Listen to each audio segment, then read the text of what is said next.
School Figure TV. Revolutionary salute. Revolutionary salute.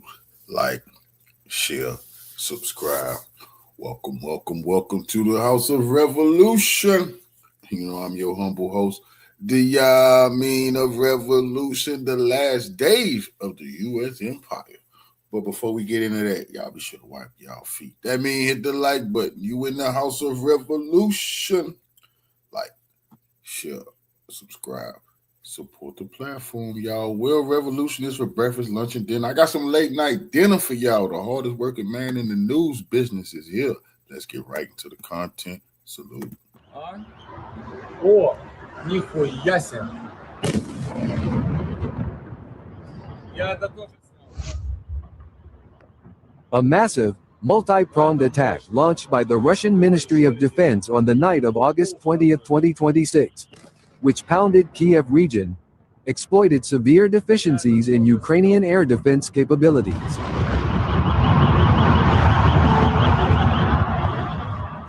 Maps indicate one of the most devastating overnight strikes across Ukraine.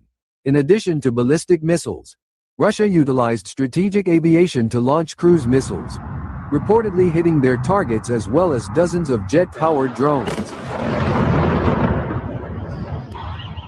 While the exact number of missiles launched and the specific details shown in footage have not been independently verified, sources report that Russia employed at least 70 missiles of various types.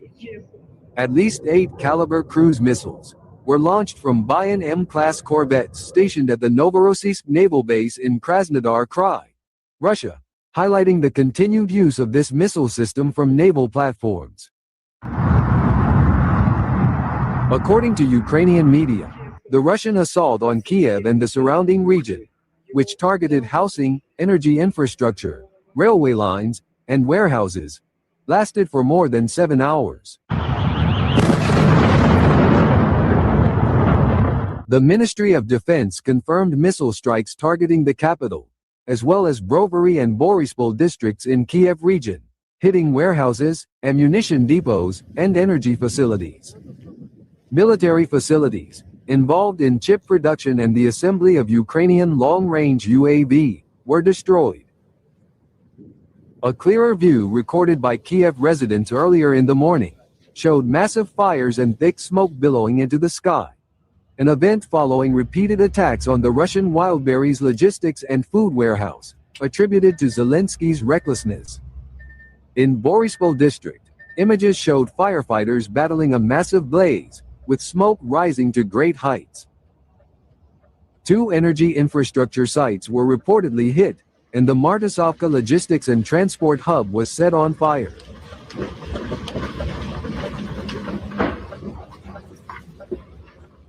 Meanwhile, in Brovary, Ukrainian sources claimed that powerful explosions struck 2 logistics warehouses, while an active fuel depot was engulfed in flames. The fuel depots in both districts reportedly held nearly full tanks, with one being completely full. This intense attack has reportedly fueled growing anxiety among Ukrainian military and political leadership. Residents have also witnessed their own apparent helplessness from the windows and balconies of their homes. Russia has turned the tide of the war, raining missiles and drones down on Kiev while Zelensky can only watch, even though he knows he could end the conflict at any time, yet refuses to do so. Reports from Ukrainian leadership and international observers highlight that a dwindling supply of US-made Patriot interceptors, strained by competing global demand and limited stockpiles, has left the capital temporarily unable to intercept incoming waves of ballistic missiles during massive multi-vector attacks.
Unfortunately for Ukraine and the West, the Russian Defense Ministry continues to correct the mistakes that were made at the outset of the special military operation.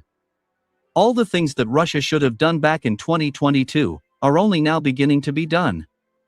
In particular, Russia initiated a naval blockade of the seaports of Odessa and significantly strengthened Moscow's air defense, as a result of which Ukrainian drones have not been able to reach the Russian capital for more than a month.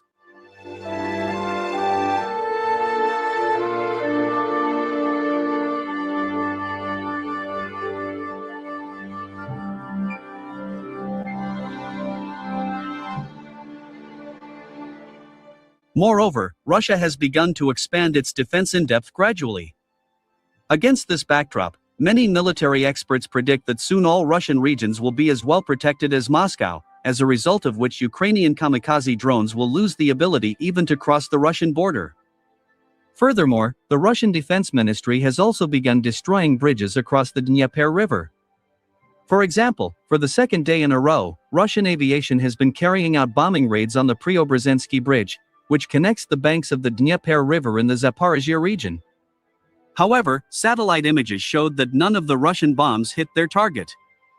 All of this indicates that this bridge is protected by powerful Western electronic warfare systems that disrupt the guidance systems of Russian ammunition. Nevertheless, Russia continues to intensify its attacks not only on this bridge, but also on other crossings over the Dnieper River. Thus, their complete destruction is only a matter of time.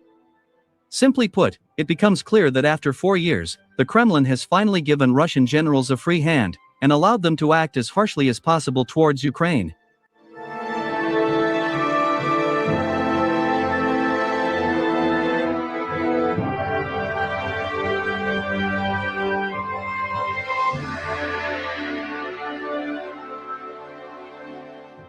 Simultaneously, Russia continues to build numerous drone launch sites. According to the British newspaper The Telegraph, in addition to the 3 previously known drone launch sites, Russia is building 7 more such sites in the Krasnodar, Oryol, and Donetsk regions. Thus, the total number of launch sites for Russian drones will reach 10. All of this will enable Russia to significantly increase the number of large-scale drone attacks not only on Ukraine, but, if necessary, also on NATO countries. As for Ukraine, its ability to repel Russian missile and drone strikes will continue to decline. Ukraine has already lost the ability to shoot down Russian ballistic missiles over Kyiv and other strategically important cities. Step by step, the balance of power is shifting towards Russia, and there are no real options for Ukraine and its Western allies to reverse the trend.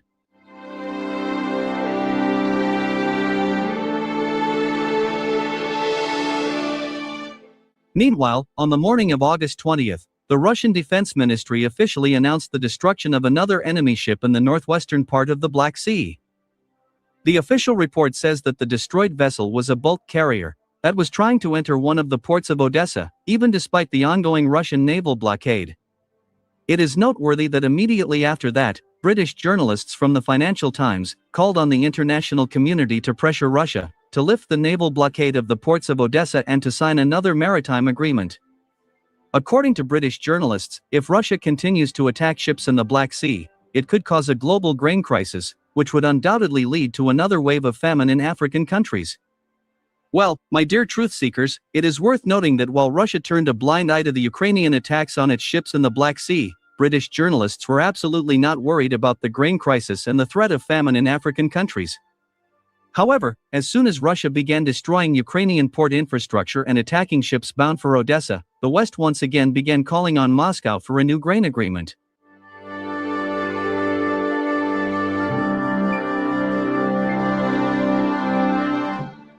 Meanwhile, authoritative war correspondent Alexander Sladkov made a statement that shocked the Ukrainian and Western expert community. In particular, answering journalists' questions, Alexander Sladkov expressed confidence that the Kremlin would not mobilize men in Russia. At the same time, he noted that the main reason for the refusal to mobilize was the arrival of 50,000 North Korean soldiers in Donbass, which corresponds to 3 full-fledged divisions. It is reported that at the moment, these North Korean soldiers are in Donetsk, and that even some of them have already taken part in offensive operations in the Donetsk direction of the front. By the way, Alexander Sladkov confirmed the high morale and strong motivation of the North Korean soldiers. According to him, these guys are very brave and ready to give their lives to carry out the command order. Against this backdrop, Alexander Sladkov urged North Korean soldiers to take care of themselves, as the fighting in the Kursk region is fundamentally different from that taking place in the Donetsk direction of the front.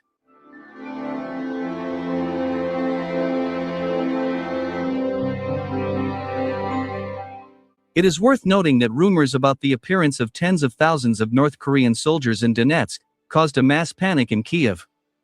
Against this backdrop, representatives of the Kyiv regime demanded a harsh reaction from the international community. According to them, the Russian command is actively using North Korean soldiers against the Ukrainian army.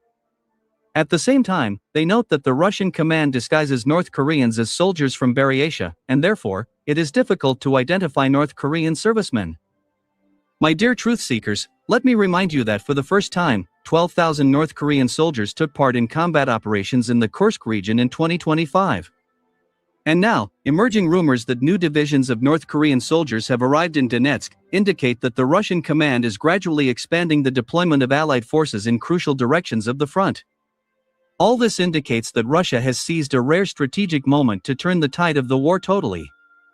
It appears that the Ukrainian troops, along with NATO forces supporting them, are confronted with a very serious issue that cannot be resolved through conventional methods. Well, now it becomes clear why Trump suddenly wanted to meet with Kim Jong-un, and even started calling the North Korean leader his friend. Moreover, Trump even ordered the reversal of joint military exercises between the United States and South Korea, in order not to annoy North Korea. Nevertheless, I am sure that Trump's flattery will not change the situation, and North Korea will remain faithful to its fraternal relations with Russia.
Turning now to North Korea, some actually crazy situation happening there after Trump saying he was going to abandon military exercises with the South and try to pursue a meeting with Kim Jong-un. Kim Jong-un actually basically spit in Trump's face and was like, yeah, I don't care about your stupid meeting or your cancellation of military exercises. You're either going to bow down, kiss my hand, and acknowledge my nuclear weapons, or nothing else is happening. And to show that he's serious, let's put this up here on the screen. The Prime Minister's Office of Japan releasing a statement this morning showing that there has now been suspected missile launches by North Korea. They say that, quote, provisional translation, but this is what they put out, ensuring the safety of aircraft vessels and other assets. They also put out another statement that it looks like roughly 10 different short-range ballistic missiles were fired by North Korea in the vicinity of Japan. Not exactly like new news, but you should pay attention because this is what they use to compel diplomacy and to shape these talks with the United States. It comes on the heels of Trump trying to create space for a grand diplomatic summit with North Korea, just like he did with Kim Jong-un in Singapore in 2018. But this time around, the North, in terms of their demands, are much higher for what any sort of bilateral meeting actually would look like. Here's Trump try to lay the ground, and then I'm going to give you the truth. B2, let's take a listen. Earlier today, you said North Korea has something like 57 nuclear weapons. They've been expanding their nuclear program. Is your goal in trying to re-engage with Chairman Kim still denuclearization? And what makes you think you could be successful now when you weren't? Well, I don't want to talk about that, but I do have a good relationship with Kim Jong-un. As you know, you've seen. He didn't like Biden. He didn't like Obama. He didn't like anybody, but he likes me, and I just got along with him very good. We had we had great meetings. We speak. And I think our nation and I think other nations, frankly, whether it's Japan or South Korea, they're a lot safer if I'm president than if somebody else is president. It's always very funny that he thinks that Kim Jong-un likes him and didn't like Biden or Obama. Kim Jong-un doesn't care or think about any of those people. The only thing he cares about is dying filthy rich in his mansion and keeping the 57 nuclear weapons that he has. And to show you how delusional Trump is, because he wants this imagery of meeting with Kim, which at this point, I think the North Koreans understand. And that's why their demands are so much higher. Let's put B3 up here on the screen. Trump still has the same policy as Biden and Obama, which is total denuclearization. So let's read. President Trump is pushing aides for a meeting as soon as this fall with the North Korean leader Kim Jong-un, seeking to revive dramatic diplomatic quest from his first term to convince Kim to abandon his country's nuclear weapons program. Trump has privately discussed setting up this in-person discussion on his next trip to Asia.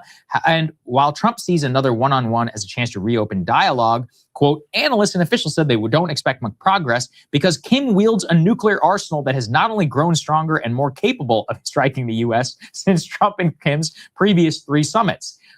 That's actually why I think this is all so ridiculous is Donald Trump, in the midst of a war where he tried to prevent Iran from getting a nuclear weapon, struck them under the guise of diplomacy, failed to do so, failed to do regime change, and affirmed the strategic logic of Kim Jong-il and his father for pursuing a nuclear weapons program in the first place, which is, you will make us untouchable. And you, the American president, you will meet me as a peer nuclear weapons power, and I will demand what I want. You can keep your piddly denuclearization talks out because we don't care and we have more nukes than we could ever need to eviscerate your entire homeland. And yet, because in America, we've been bombarded with all this propaganda and all this like, oh, famine. Yeah, and all of that is true, but it does not belie the strategic logic. They have nukes. They can wipe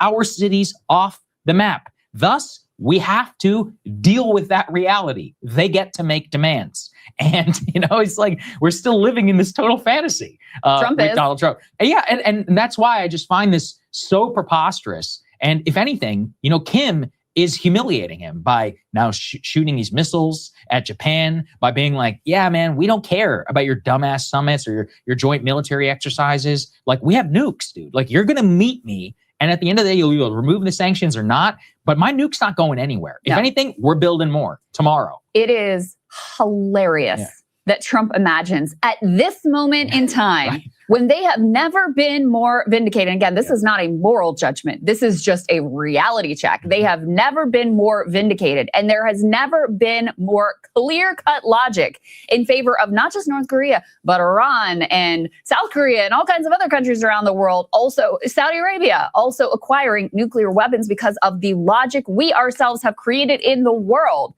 And you think that is the moment when North Korea is going to say, you know what, you're right. I'm going to give up my nuclear weapon. Zero chance, 0% chance. Not only that, we covered how North Korea economically, they're doing pretty well. They're having some significant growth. They've effectively waited us out. Remember right? we did that article, how they have more housing than the city of Chicago Yes. in Pyongyang? Yes. You're like, I don't know. I don't even know what to say about this. That's right. And again, not to we're not trying to sugarcoat things here or whatever, but they've found 2 partners in China and Russia that have turned out to be very beneficial. And they've found ways to also contribute to those relationships with Russia. Again, these are not moral judgments. This is just reality.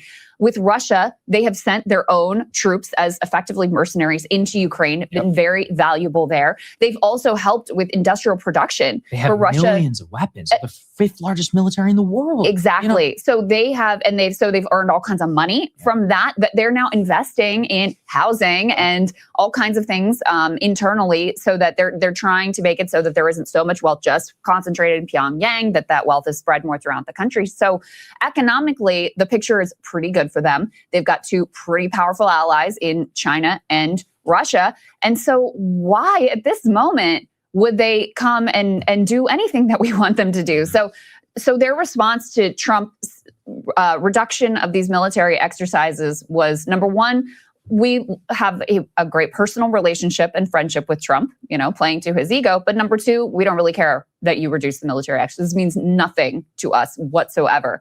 And as a show of strength, we're going to go ahead and do one of our missile launches. So it's just, it's really silly. And I think it to me reads as desperate.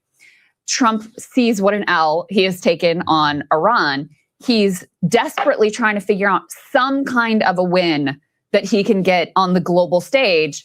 This kind of worked for him in the past. I think he genuinely does like Kim Jong-un and thinks that maybe, and he is so delusional about his own powers of negotiation and persuasion that he thinks perhaps this is some sort of a win that he could get on the global stage. And let me be clear, I support the idea of being less militaristic. I think that's going to be a necessity in terms of how we move forward in the world after this demonstration of incredible weakness in the Iran war. So I supported the original meetings with North Korea. I support figuring out how to coexist with the other nations of the world, whether they're doing things we like or don't like or whatever in terms of their internal domestic politics.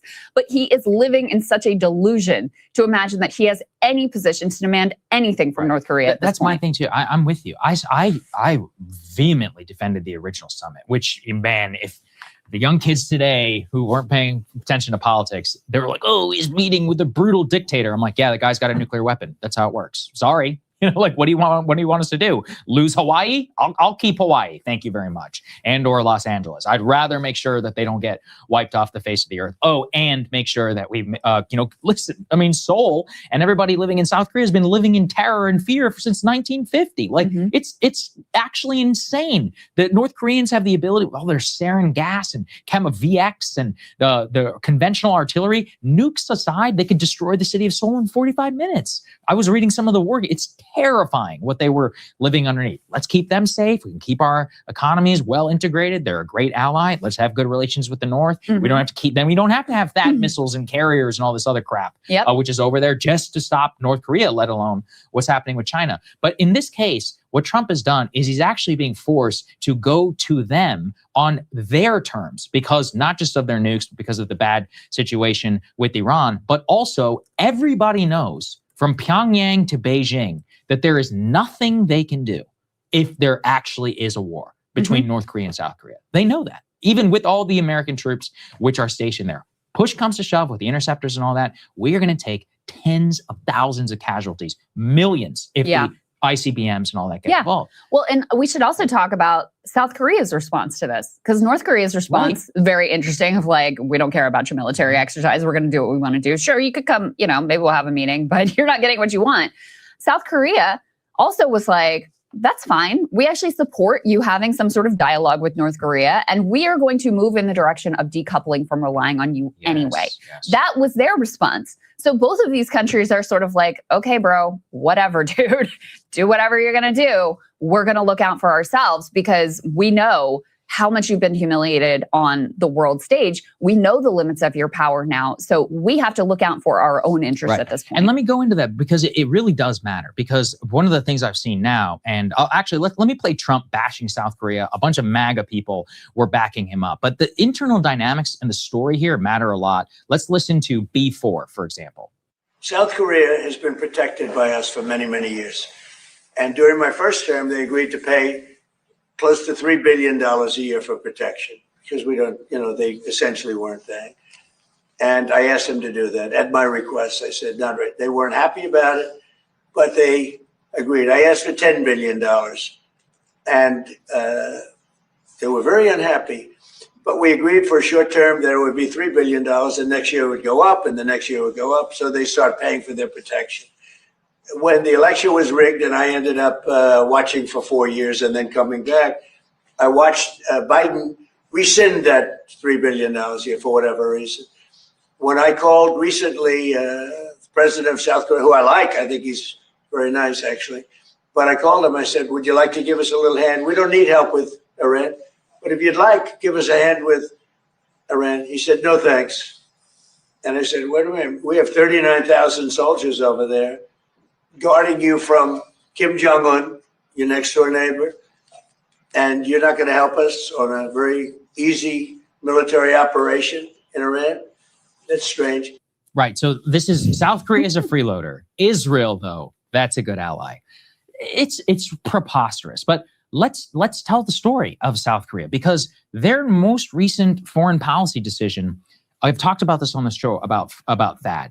When the United States deployed those THAAD batteries, both the missiles to help intercept North Korean missiles, but the radar especially, the Chinese government, because that THAAD radar, the range extends well over Beijing, they were like, this has nothing to do with North Korea, it has to do with us, which is probably right. But anyway, the Chinese economically sanctioned, soft-wise, the hell out of South Korea. They took a massive hit. Chinese tourists stopped coming. They start banning all these exports. I mean, it was a real problem for their economy. The South Korean government said, at the end of the day, we must gamble. The Americans are our blood brothers. We fought in the Korean War. We sent our troops to fight in Vietnam. 5,200 South Koreans died in Vietnam. Now, I'm not saying they should have been there in the first place, but they felt a moral obligation. We are together. Right? They spent 3.5% of their GDP on defense, which is more than most people in NATO. They allow these tens of thousands of Americans.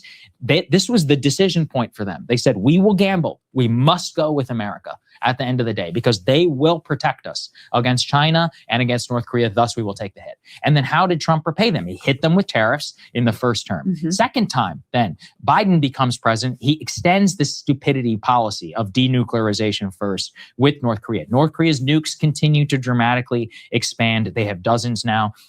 Nuclear weapons. Similar decision point. Remember, the previous South Korean president, 2022, I forget it's like Yoon something, the guy who tried to do martial law. Well, he had this entire policy of, we will only extend our hand to North Korea in exchange for total denuclearization. The Biden administration and the first Trump administration largely were supportive of that idea. So they took the hard line, which was very antithetical to how China wanted and Pyongyang.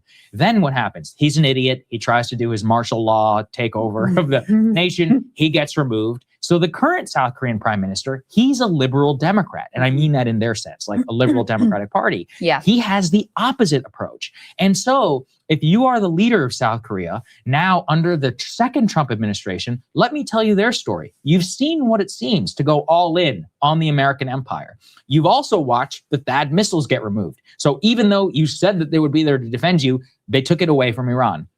We hurt their economy when it came to Iran. And then I cannot emphasize how important this story was too.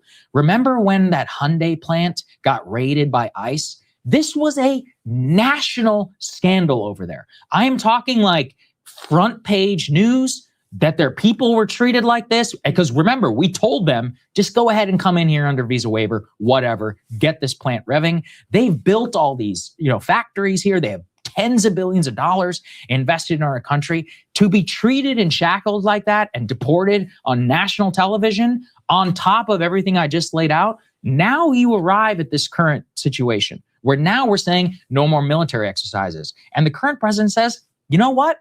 Enough. Yeah. I can't deal with this shit anymore. I have to maybe choose a different way. This is a disaster. They are our 10th largest trading partner. Samsung phones, the television I'm looking at right now is made in South Korea or designed in South Korea. The amount of bilateral economic trade and their importance to our economy is immense. So when I tell that story, if you're South Korean, what would you do?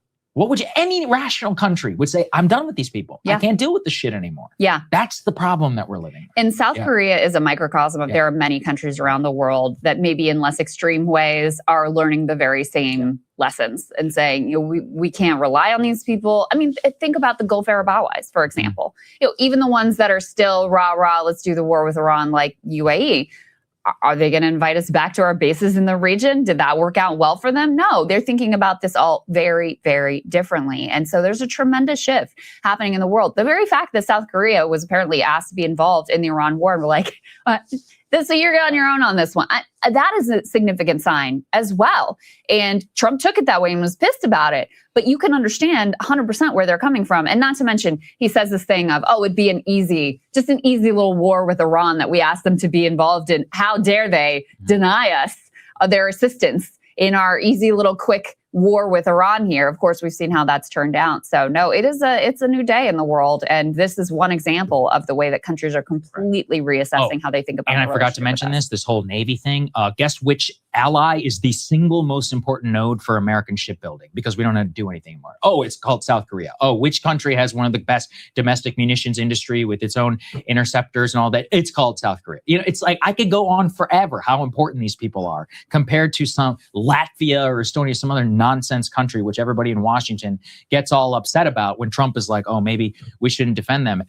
It's like America, the media, everybody, we blink an eye and we just forget the entire area of Asia and how vitally important these people are. But this story I just told, that is now happening in Japan. They have a conservative PM. They have their own national politics. They just got screwed by Trump. And now, same thing with Shinzo, the current conservative Japanese establishment went all in on Trump. Same thing. They got slapped around in these tariff negotiations. They're extremely pissed. The prevailing sentiment, as I understand it, inside the Japanese government is, if we could go back in time, we would never build anything in America. We would rather just pay the tariff. We hate your country. We hate dealing with all of you people. And we'd rather just sell to China or whatever. So, and now we're militarily screwing them. And these are the number 3 economy in the world, the top trading partner outside of Canada, Mexico, and China. I mean, think about how important these countries are just to our own everyday existence. And so how much we've screwed them, the bill will come due, as we say, like nothing happens overnight, but empires die very slowly and then all at once. Yeah. We'll have one major event and then that's it. It's gone. And ultimately, this may force it's possible it forces a better status quo, more realistic one that does allow us to trim our sails and cut the spending in terms of the military and be able to focus on our own people and not have these insane fantasies of world domination. But it's hard to imagine us getting there without, the way that Trump has done it, it's hard to imagine us getting there without a lot of pain. Well, the flip side, and this is the danger. Guess what? South Korea, they're going to have a nuclear weapon in a decade. They'd be idiots not to. Japan, they're already, I read Japan Times yesterday, maybe we should rethink our constitution and nuclear weapons, right?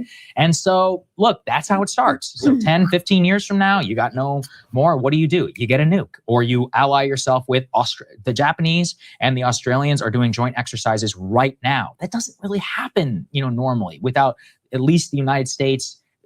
What I mean is it doesn't normally happen separately outside of America. But this is what rebalance all starts to look like. And it's not to our benefit whatsoever. Now we're going to welcome on a guest of the show, Sal from the What's Going On with Shipping.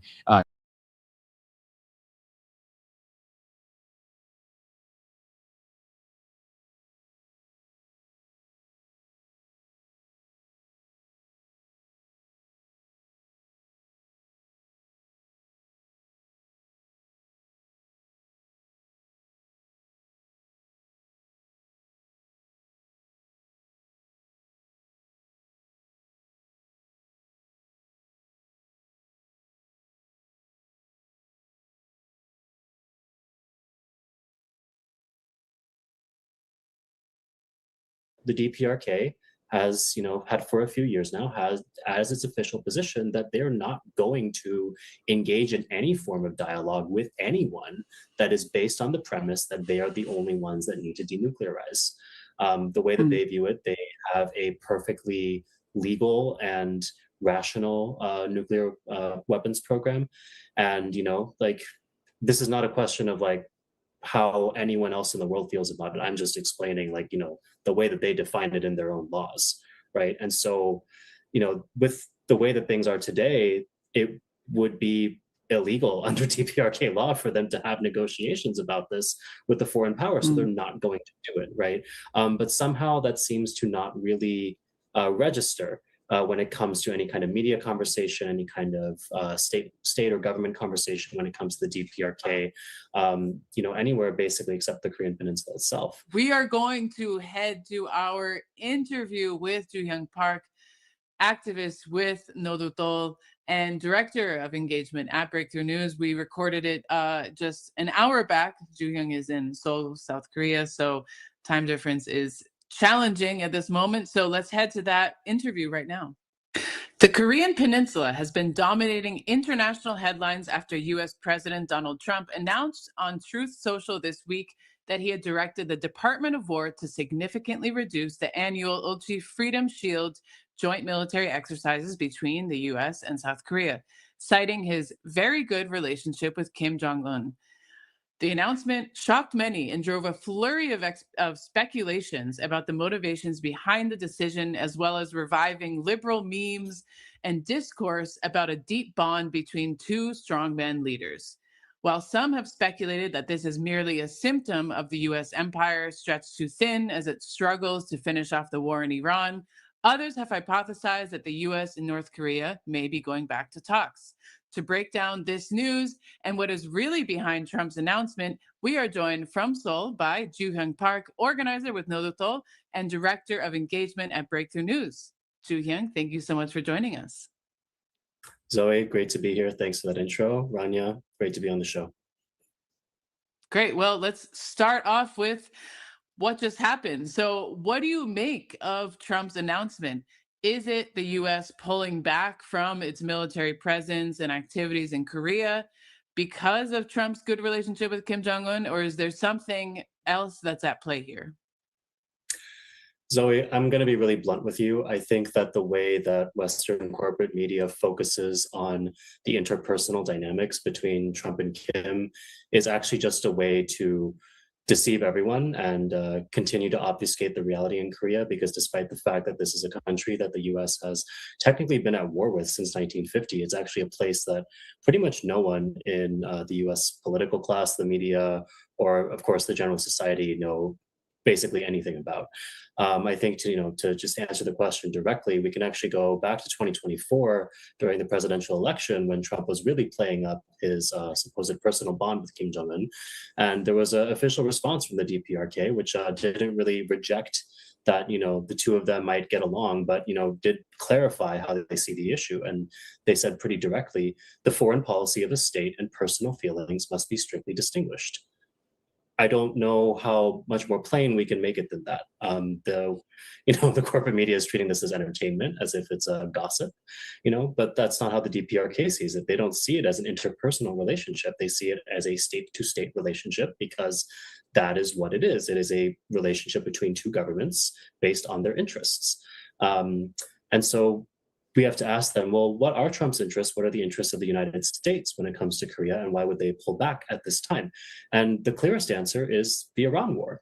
It's because the US is facing a shortage of, surface-to-surface missiles, missile interceptors. They just had to pull their last aircraft carrier out of the Pacific because those sailors aboard the Abraham Lincoln are literally jumping off the ship because of the dire conditions on board, since they've been deployed for so long. They cannot afford to do Ulchi Freedom Shield in the way it was initially planned. That's why this announcement is coming so last minute. I think when we look at that situation, we can conclude that this has nothing to do with a concerted effort to reestablish dialogue with the DPRK in any kind of serious way, because if that were the case, they had months to cancel this. And why only cancel it in part when they could just, get rid of the entire thing, which would make way more sense. So I think, we're just dealing with another situation where the Trump administration is improvising. They're trying to really just score as many political points as they can and, cover up their own mistakes in the process. And, we have a media that's just frankly going along with it because apparently, even though it's 2026 and we've been dealing with this guy for more than a decade, that's still what the media in the United States does. Yeah, well, what can you expect from a corporate warmongering, simplistic media? But that's why we're here, to explain to people what's actually happening. And so I appreciate that breakdown. And, South Korea's disgraced and ousted President Yoon Suk-yeol had a hardline approach with regards to relations with North Korea, adopting this hostile and militarist approach and really embracing US-led military alliance, which sought to isolate and enrich both the DPRK and China. Sorry, encircle, not enrich. Isolate and enrich. No, to isolate and encircle both the DPRK and China. And then Democratic Party leader and current president Lee Jae-myung has sought to tone down this rhetoric and simultaneously has been slightly less eager about following all of Washington's dictates. So you argue in your article for BT that Trump's announcement also comes as a consequence of Seoul pushing back on some of Washington's demands. Julian, can you elaborate on this tension between Washington and Seoul? And is this good news for rapprochement on the peninsula, or is that still a ways to go? Yeah, I think it's a really interesting question, Rania, and I'm glad you're raising it. I think one thing I would say is that I don't know if we can really use the term push back so much as avoid. I was talking about what is going on between Lee Jae-myung and Trump with some friends in Seoul here, actually just today. And we settled on that the best analogy is when someone keeps asking you to get coffee and you keep telling them you will, and then you never follow up. That's basically what's been happening between Lee Jae-myung and Trump. Trump is like, when are you going to invest the $350 billion into the US? And Lee Jae-myung is like, we're working on it. And then the investments don't come. And then Trump is saying, well, when are you going to deploy naval units to Hormuz? And Lee Jae-myung is like, oh, we're very seriously considering that. And they have been seriously considering it for the last 6 months. And just this week, after all of this, they're coming back out and saying, hey, we want you to know we're considering that. Right. But then the answer just seems to never come. Right. So I think what that demonstrates is a good deal of political pragmatism. They're trying to avoid the highest risk things that Trump is trying to demand. At the same time, Lee Jae-myung is not actually effectively preventing the South Korea from becoming further embedded into the overall kind of architecture of U.S. imperialism that Trump is trying to pivot towards. I mean, he was just at the NATO conference in Turkey, and his big pitch there was that he thinks that there should be more collaboration between South Korean weapons companies and the European defense industry. South Korea just participated in RIMPAC in Hawaii, the largest naval exercises anywhere in the world. More than 30 nations, including the so-called State of Israel, participating this year. And South Korea was given the naval command post. That's not just like some token placement. That is a indication of the fact that the U.S. is really relying on South Korea as a military proxy in the region. And so, I think that what is happening politically is interesting. It can even be entertaining. Perhaps there are inklings of things that can come further down the road, but I don't think it necessarily means that we are about to see a breakthrough on the Korean Peninsula. And that's actually where I would really strongly caution the left, because I do think that there is a tendency to not always understand the complexities at play here on the peninsula, and to just assume that, anytime something goes down and it seems like there's some tension, that means that, the US is about to pull out, reunification is imminent, etc. The US occupation has been here for almost a century. It is going to take much longer time than just, the events of 1 week to undo everything that's been done here. And relations between the North and South are actually at their worst, arguably, since the armistice. And so, this is a very thorny puzzle. It's going to take a long time to unravel. And, I think that the tension of the world in this moment is a good indication that it's time for all of us to just get more familiar with the issue, because this is something that actually affects us all. Well, we're so lucky to have you break it down for us because of that, because again, as you said, there's a lot more at play here than corporate media will be willing to tell us. And you wrote a great article, which people can find on Breakthrough News, talking about this announcement. And in this article, you detailed how the suspension of Ulchi Freedom Shield in the past had been central to dialogue. But today, it seems that this overture of reducing the exercises will unlikely be enough to bridge the divide that currently exists. Can you explain why that is, and how the nuclear question has actually become more of a central issue as a starter for dialogue? And in your opinion, has the Iran war impacted the DPRK's calculations on this issue, given, and many would argue that it was precisely Iran's lack of a nuclear weapons program that perhaps gave the United States and Israel the confidence it needed to launch the war in the first place? Yeah, Zoe, before I get into that, I just really want to credit really stalwart person I spoke to here in South Korea for this article, Chae-eun-ah, who is the Secretary General of Korean Peace Solidarity for Sovereignty and Reunification. Check out what she has to say in the article. Check out the organization. For everything that I have to say, there's an entire, left movement here in Korea that often is always just teaching me everything. So I just want to just start there. Now, when it comes to the issue of, war games in Korea and the denuclearization question, I think what we need to understand is that the United States is in a position where it really has no one to blame but itself, because the DPRK has engaged the US in multiple rounds of attempted negotiations. They have offered many times to freeze their nuclear program, to be open to the possibility of denuclearizing entirely, based on the U.S. Really meeting quite reasonable conditions, which would have primarily centered around ending the state of constant hostility here on the Korean Peninsula, and this process has been playing out since the early 90s. The U.S. had many opportunities to kind of go about things as they would have preferred it. And every single time they just decided to keep pushing and not be satisfied with what they were able to get. And that's why we're where we are today, which is that the DPRK has had for a few years now has as its official position that they're not going to engage in any form of dialogue with anyone that is based on the premise that they are the only ones that need to denuclearize.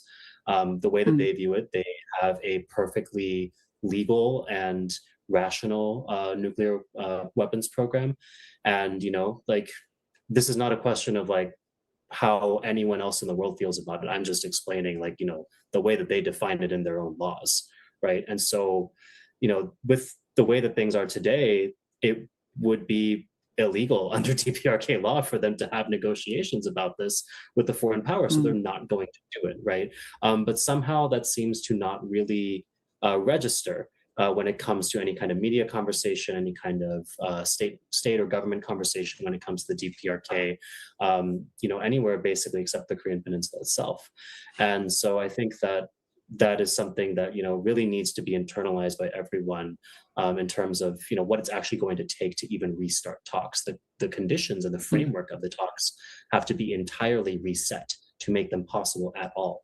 And so to even talk about will talks happen because the U.S. made this small concession or that small concession is in some ways a waste of time, because we know, and it is known rather, what those conditions would need to be, and the U.S. is just plainly not meeting them. Now, when it comes to this question of does the Iran war have anything to do with this? Well, the DPRK actually reached this position, before the most recent aggression on Iran began. That being said, I think that, the DPRK has learned a lot from watching U.S. imperialist wars around the world. I mean, they saw the first Gulf War, the second Gulf War, the invasion of Afghanistan, or rather the war on Libya, even, going all the way back to the invasion of Grenada and, the attacks on Yugoslavia and things like that. That's the context in which the DPRK has developed its defense doctrine, its diplomatic doctrine as well. And so, they're not just responding from nowhere. They're reading world events. They're looking at how the U.S. is behaving on the world stage. And that greatly informs their military and strategic priorities. And that includes their decision to develop a nuclear deterrent. And, I think that we certainly have to say that it has been quite effective.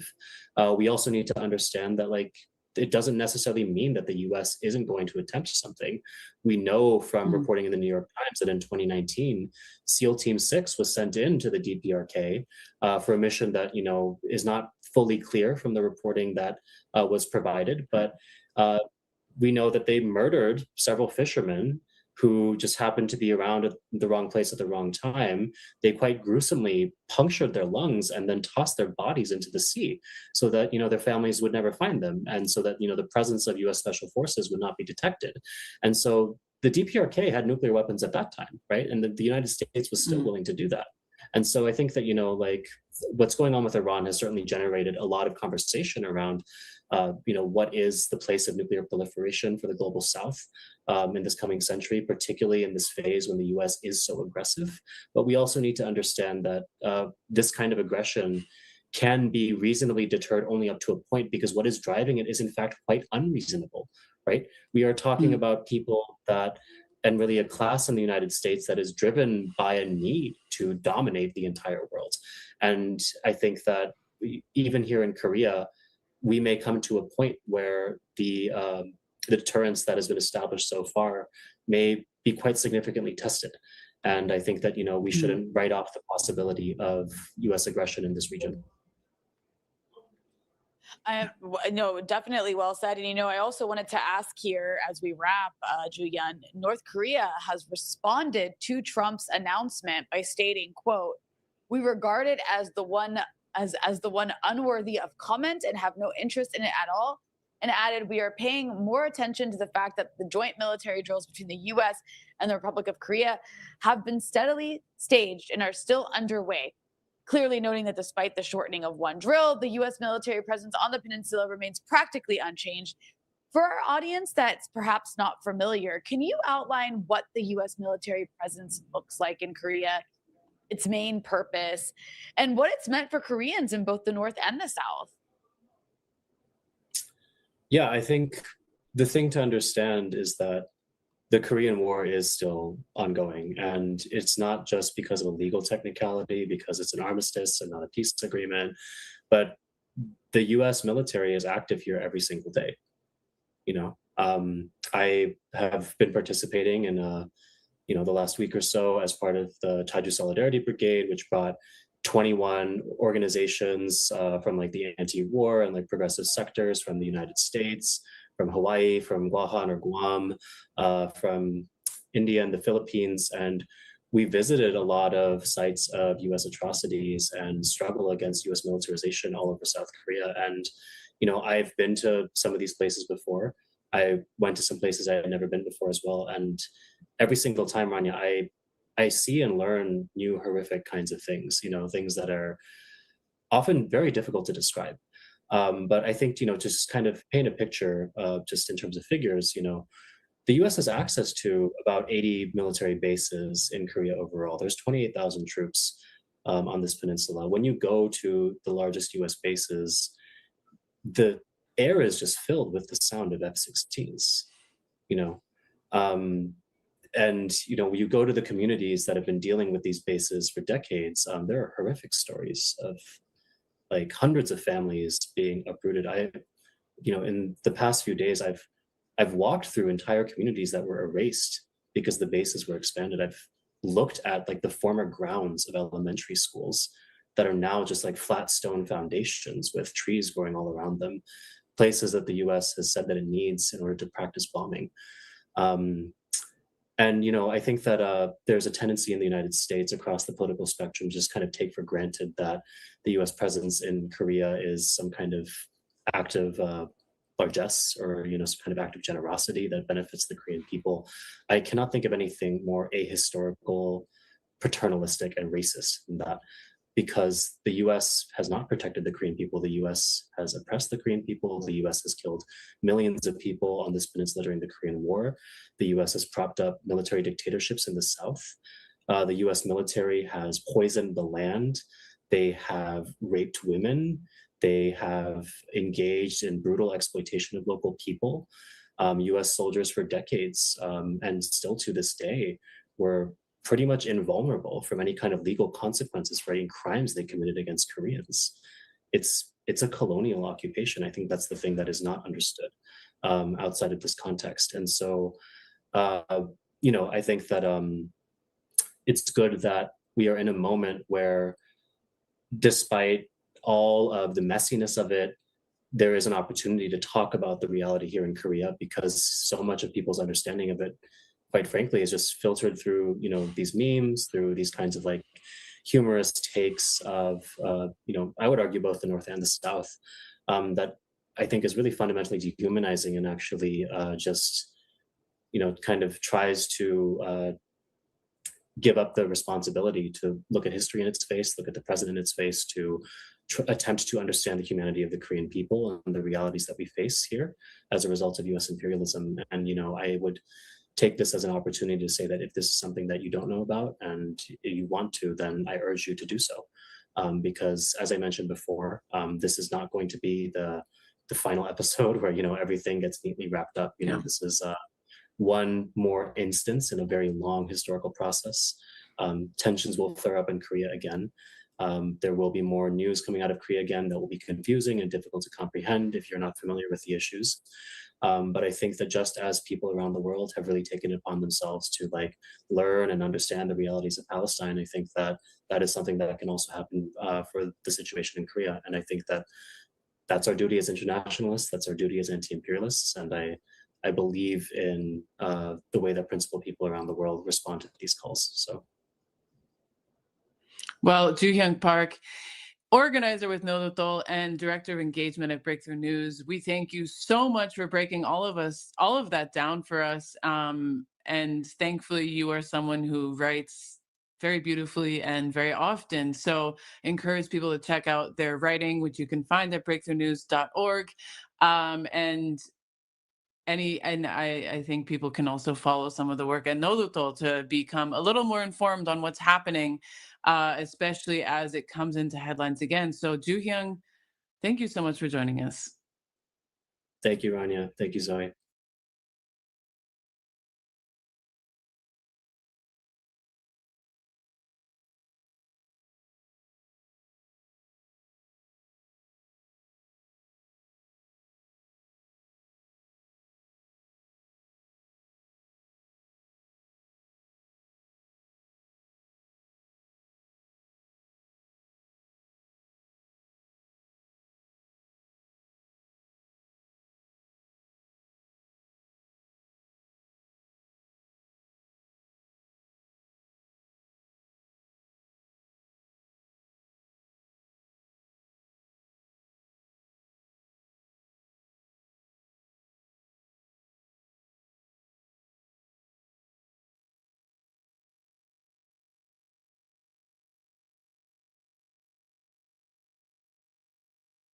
And the other point that was somehow strange for Scott Bessent today, he said that the oil price is going up. He doesn't know what's going on. Here is what he said. That is unbelievable.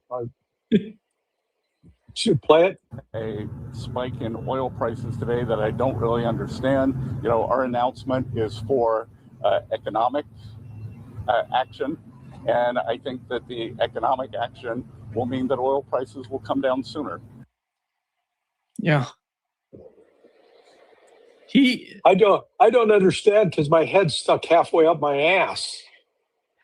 God bless him. I mean, really. And this guy's supposed to be a smart guy. But what everybody doesn't understand is why the price of oil actually hasn't been higher up to now. But we know why. It's market, and he was essentially admitting to market manipulation right there. We make these announcements and the price of oil is supposed to come down. Really? Is that how that works? Well, the price of oil is going to keep going up. There is a global shortage of diesel, and it's not going away anytime soon.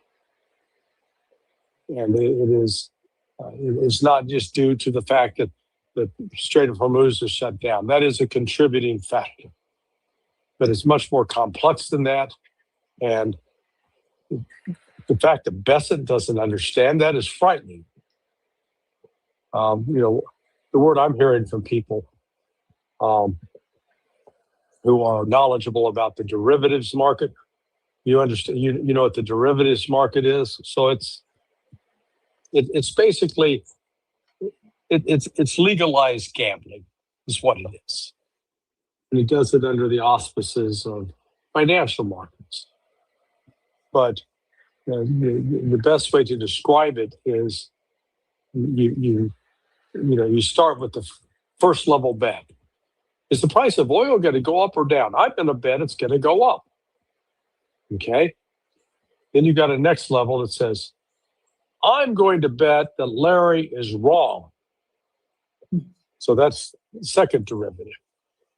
Then the third derivative is that some person says, that person that bet that Larry is wrong, I'm going to bet that they're wrong. And now you got a 3-level derivative.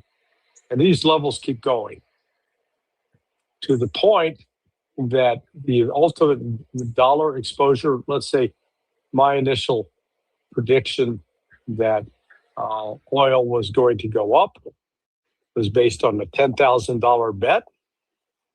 By the time you get to the 5 or 6 level of these derivatives, it could be worth $10 billion. And the reality is that the derivatives market right now is in excess of $1 quadrillion, more than $999 trillion. 1 quadrillion. So I've heard from people involved with that industry, knowledgeable people. They genuinely believe that the derivative market's going to implode, and it will be a bigger implosion in 2008. So, coming back to Scott Bessent, he expected this announcement to lower the price of oil. It didn't.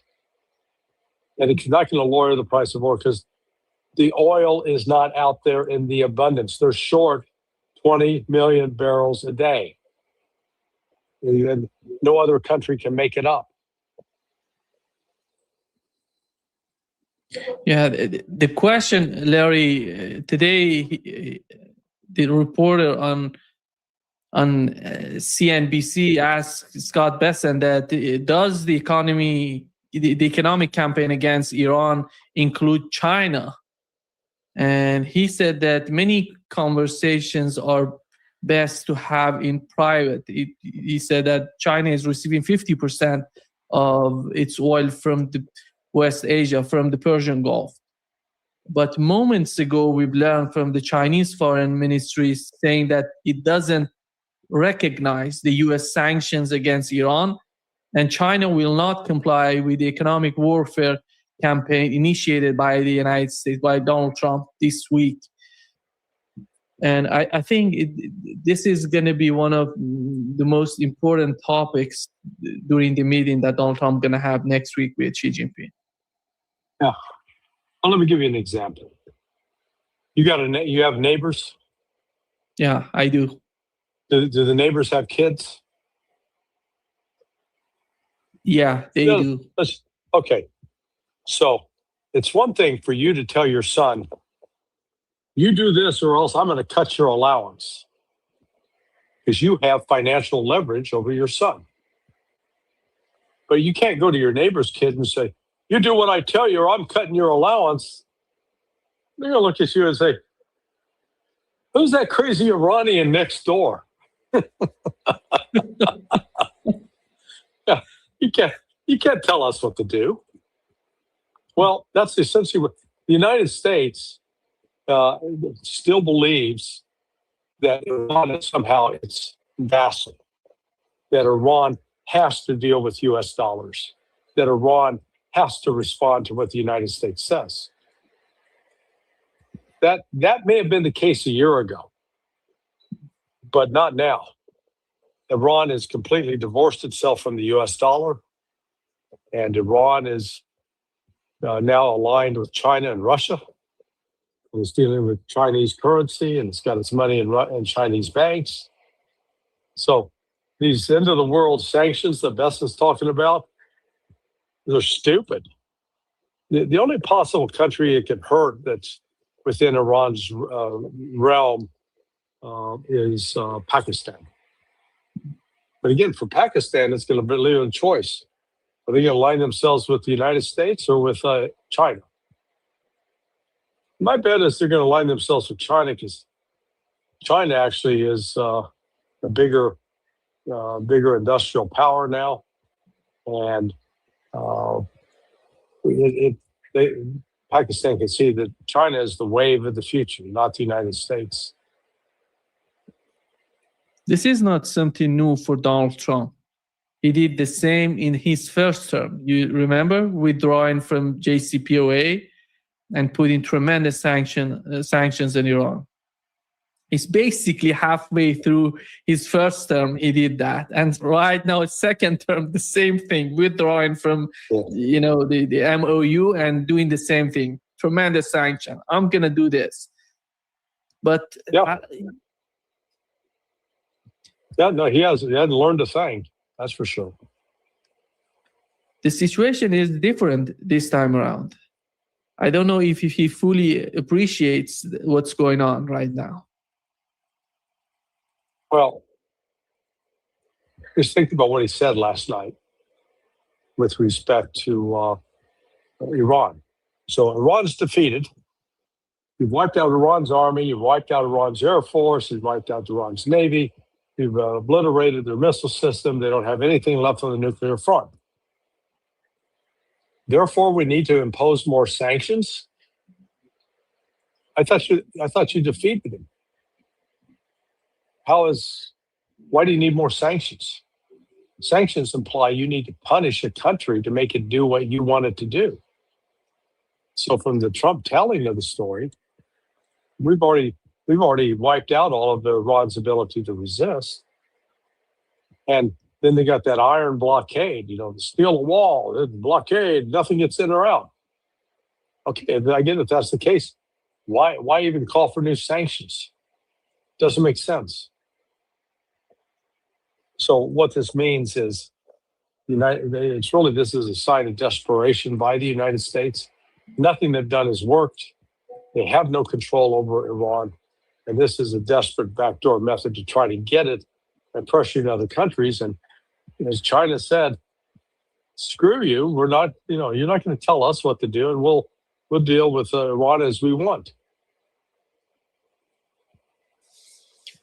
Do you think, is he concerned about the debt that has been increased? Right now is about $40 trillion. Well, he should be. He should be, but I don't think he is.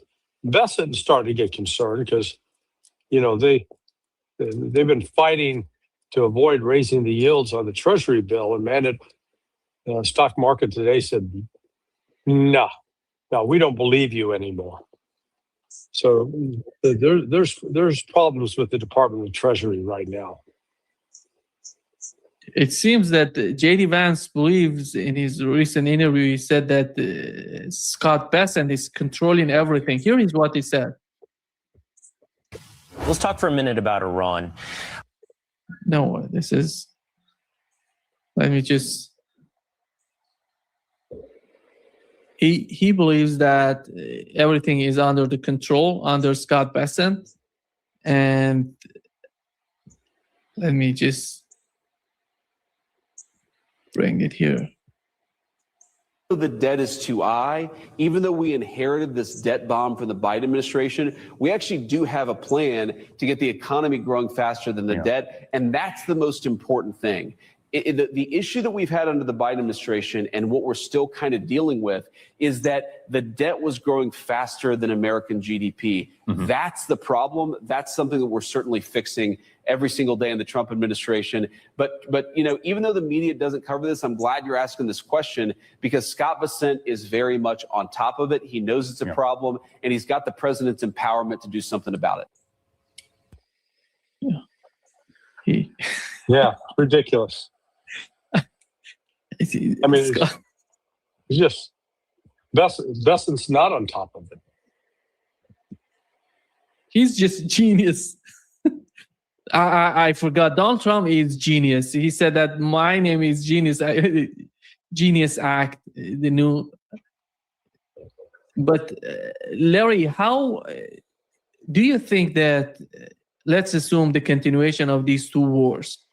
How is that going to influence the long-run strategy of the United States in reducing? Because one of the main concerns since the day one to reduce this, that debt, Donald Trump multiple, I would say 10 times since he took power, since he was elected in January 2025, he said that he's going to reduce the debt. He's going to reduce the debt. But it's just going up. Nothing is coming down. Yeah, he's added $3 trillion in 18 months. And then there's never been this quick a growth of the debt of the United States in the history of the United States. And this is unprecedented. So, I think the economic, what's going to sabotage, continue to prevent the United States from really doing in getting any movement with Iran will be the economic chaos that I believe is coming. That when Wall Street starts crashing and the price of diesel is becoming exorbitant, and farmers aren't able to get into the fields to harvest crops, trucks aren't able to haul food from one point to another.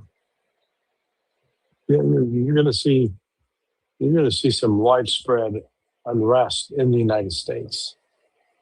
And that's where I think Trump's going to be forced to focus, frankly.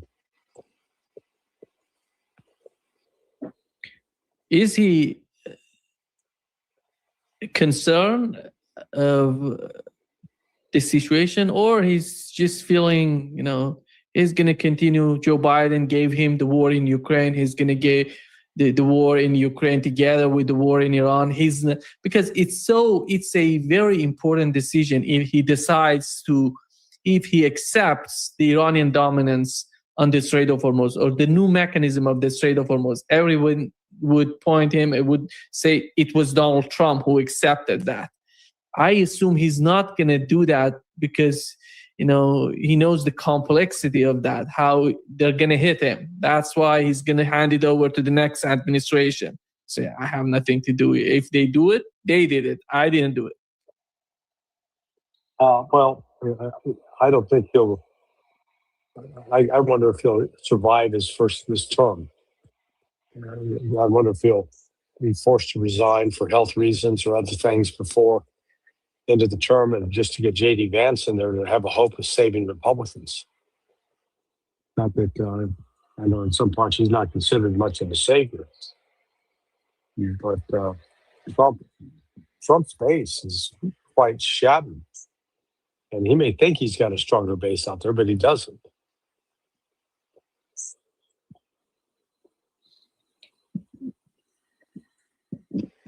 Larry, what does he want from Iran? Let's assume Iran, he said the negotiation, the deal he's seeking for. What is that deal exactly that he wants from Iran?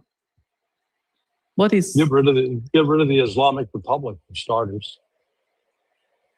But you could eliminate the IRGC. Very simple stuff. But should be impossible to implement. And then a complete disarmament. Get rid of all of their ballistic missiles and combat aircraft. That's what the United States would want.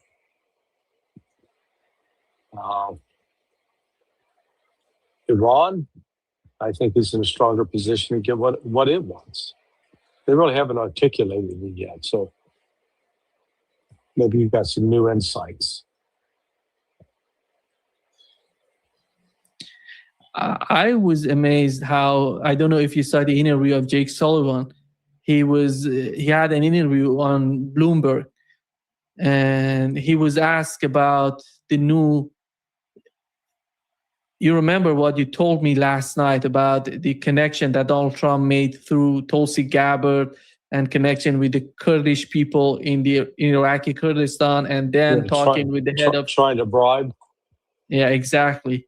It seems that it was reported on Axios as well. And today I saw the interview of Jake Sullivan, and the reporter of Bloomberg asked him, how do you feel about the report on Axios mentioning the same story you told us last night? He said, yeah, there is division in Iran. We're trying to find the proper way to deal with that and to play them against each other somehow. It's a global sort of understanding on the part of the establishment in Washington. They literally feel that they can play one side against the other side, or there are some sort of drastic division in Tehran that they can play them against each other. To my understanding, they've done it with the whole issue of terrorism as well. Called it. They wanted to present. Number one, they present Iran as the primary sponsor of terrorism, number one perpetrator of terrorism, but they're not. And when you look back on it over the last 25 years, the most active groups are all Sunni groups funded by Gulf Arabs and funded by the CIA, too, in several cases. So then you got to ask yourself the question, was the rise of these Sunni Salafist groups, terrorist groups, a lot of times their target was Iran, Iranian officials, Iranian people. It looks like that was a deliberate strategy on the part of the United States that, we'll cultivate these jihadists and turn them loose on Iran. You can't trust the United States. The connection with these Salafis and Wahhabis, it started in Russia, Larry, in Chechnya, in Dagestan, there, then spread it all over the West Asia, or it was in the West Asia, then go into Russia? No, it was in West. It started in Afghanistan. I mean, Afghanistan predated the Chechen wars in Russia by 10 years. And that was, if you were these leftover willing jihadists, and really what better place to use them than send them to Russia to start trouble, which is what happened. Do they really believe that they can revive that movement again as part of the new, because Turkish government somehow trying to cooperate, I would say, with the agenda of the Turkish people all around from Syria to the Central Asia. They're trying to make some sort of move, Yeah. And well, the United States has played both sides of the fence. I mean, al-Jilani / al-Shada is a case in point.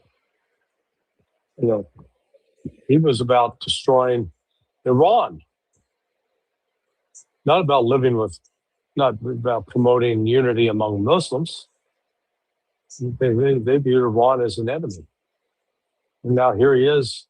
Originally, they said the United States was the great Satan. Well, they don't mind sitting down with the great Satan now. And let the great Satan give you a back rub there, Jelani. This is it's really a shameful period in U.S. history that's allowed itself to side with these people. Again, it's always a marriage of convenience. The minute they become expendable, we get rid of them. do you see any scenario under which Washington would somehow change its policy in the West Asia? I would argue that these policies are of concern not only for Iran and for the West, all these governments in the West Asia, but also for Russia. For the case of Chechnya and Dagestan, we know that. Do you see any sort of scenario under which Washington would change its policy, would somehow say, so we didn't get that much from these people, so let's talk with the governments, let's talk with the people, the real players in the region, in Eurasia and in the West Asia? Well, it's going to vary country to country. So like in Syria, they're going to talk to al-Shada. That's their line in, and they'll coordinate that with the Turks, I'm sure, and the Israelis probably.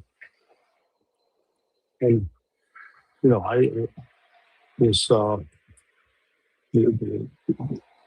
I'm sure there's journalists in Turkey that could actually, publish the story about how Turkey is being betrayed by Israel and by the United States. But I think they stay largely silent. So you're going to have this flood of what we had in Chechnya was we had this flood of outsiders come in to stir it up. And they were fighting against and killing Muslims. I heard that directly from General Abdi Aludinov. He was a young man fighting back then. So the United States is the master of mayhem. And anything it can do to promote, cause mayhem, it's going to do.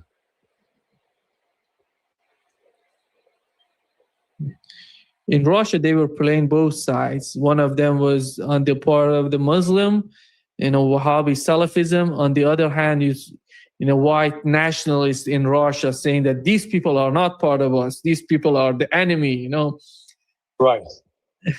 But that, that again, that's a minority, a fringe view, because that's one of the things Russia does very well.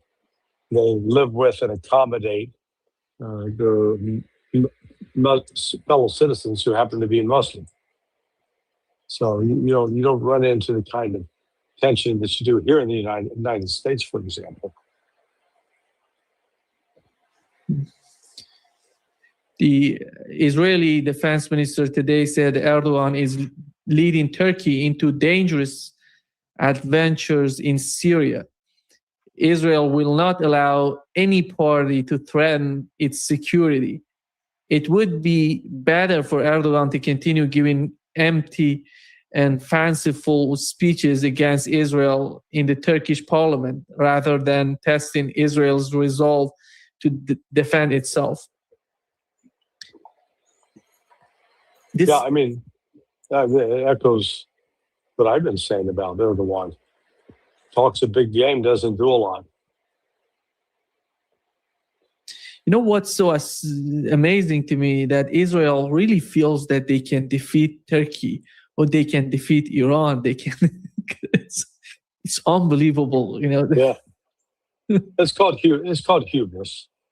They don't have a good sense. They're not good at self-evaluation and recognizing, do we have limitations, or recognize what would be if we did this, if somehow we defeated Turkey in some major battles, what would be the outcome? Would the Turks leave us alone, or would they go to Pakistan and say, hey, give us a nuke? So I could, I can see this thing getting out of hand. Israel miscalculating and Turks overreacting. Because we know that defeating it doesn't mean that you're gonna go there and bomb the people by fighter jets. You have to go underground to defeat a country, like what's going on in Ukraine, for example. Right. And Israel doesn't have the forces. The country with the size of how you can go against a country with 85 million people or 93 million people and you somehow believe that you're going to defeat them. How many are under the age of, say, 10? Any idea? And under the age of what? 10 years old. In where? Iran. In Iran? I don't have any idea. And in Turkey. That'd be one thing to look at, just to see what the makeup of the population is. And in Ukraine right now, I think that number's been terribly screwed simply because so many people have left the country already. I know that something like 65% of the Iranian population is the people, young people, 32 to 45, something like that. And more than 65%. So it's not going to be an easy task. But after all, Israel doesn't feel that they're going to fight it. It's all about the United States fighting that. Yeah. Well, think of it this way. There's somebody who is 35 years old this year, has no living memory of the 9/11 attacks. Or maybe a little bit, but they were 10 years old. So they were probably in fourth grade, maybe starting fifth grade. And, you start to get some awareness, but not a lot. And they grew up in the wave of the era of terrorist attacks, including by ISIS and some by Al-Qaeda. But all the time being fed this steady line of propaganda that the real enemy is Iran. The real enemy is Iran. And I know Iran's not the real enemy at all.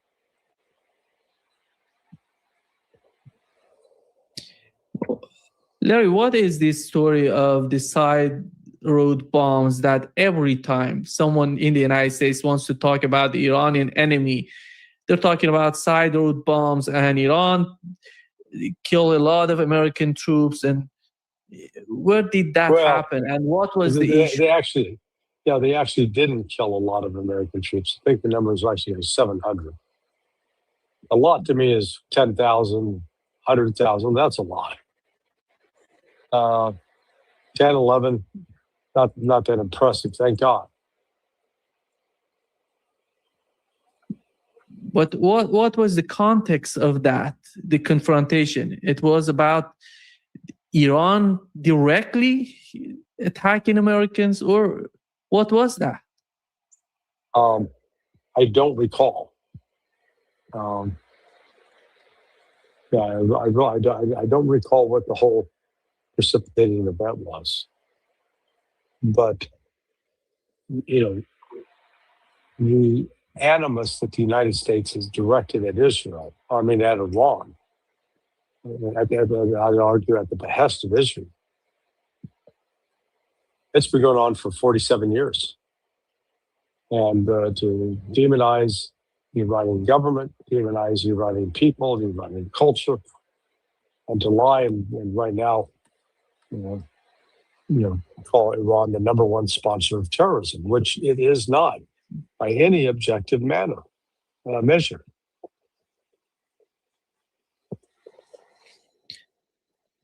Why is that so popular then, if Iran is not at all?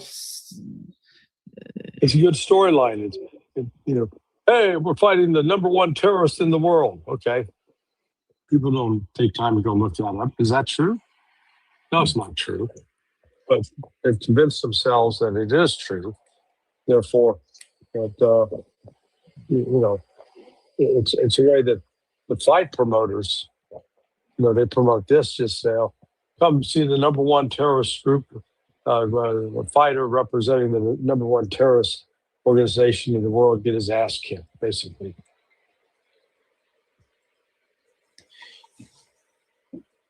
Where are we, in your opinion, where are we going with the war in Ukraine, Larry? Is that... Yeah. Well, it's going nowhere right now. The U.S. has limited military options. They can try a renewed bombing campaign at the Strait of Hormuz. That would be ineffective. That will lead to attacks on bases that the U.S. is trying to reoccupy, like at Al Udeid, and a couple of camps, 2 or 3 camps up in Kuwait. And the indirectly, the law, the number, or the latest announcement about, in the face of all these economic sanctions, the U.S. is going to try to crush Iran, and Iran's like, okay, we got workarounds with Russia and China. So, but Iran's also talking about striking back at America. How does it do that? The most logical one and the difficult one is to get out behind the 200-mile limit and try to attack a U.S. warship and sink it. I don't think Iran would go that far.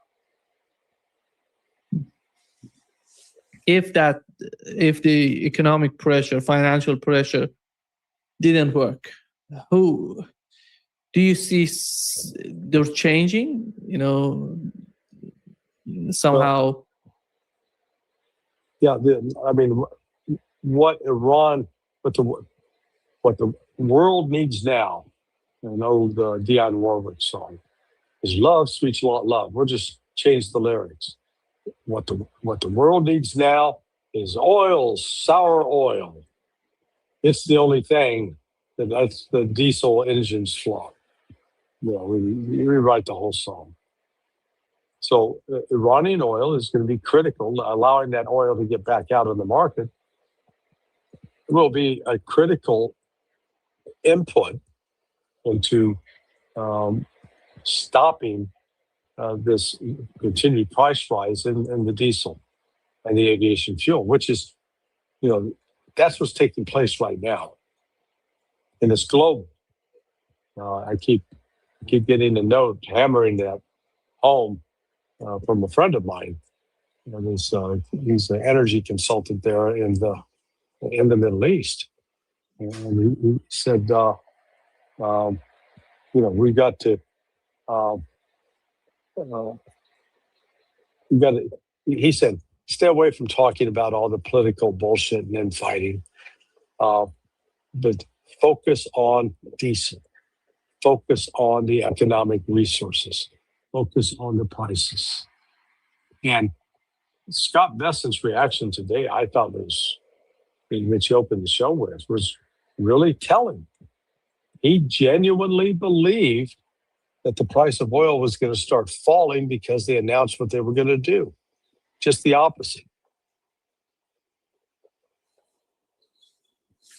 It doesn't seem that they're going to learn from it. And they thought that since the war started, they were trying to do their best to manipulate the market. And they were successful, to be honest. Donald Trump was successful. He was somehow manipulating the market during the war. You remember? Oh, yeah. No, he was friends and family program member making money off of it. Now, if we get into a massive financial crisis, is Trump likely to expand the war, reignite the war with Iran? Again, he's got limited options. He can do it for a very, very short while, and then they run out of weapons. And they can't, and this is the other key, they can't replace the weapons because China controls the supply chain.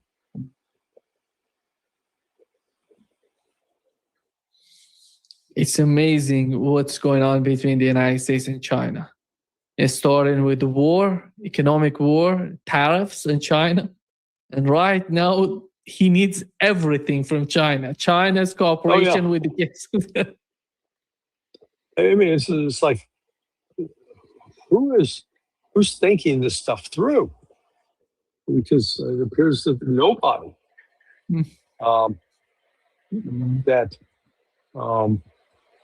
we need China, we need their cooperation, and yet Trump talks bad about them and bad about South Korea. Praises the crazy little dude in North Korea who's got nuclear weapons. It just doesn't make sense. This stuff. Do you think what his latest move and the way he's falling in love recently with Kim Jong-un in North Korea, is it that related to the cooperation between North Korea and Russia? And what's going on in Ukraine? No, I mean, it's just, what Trump, I thought Trump might have reacted to the fact that North Korea sent 50,000 troops now to the Donbass.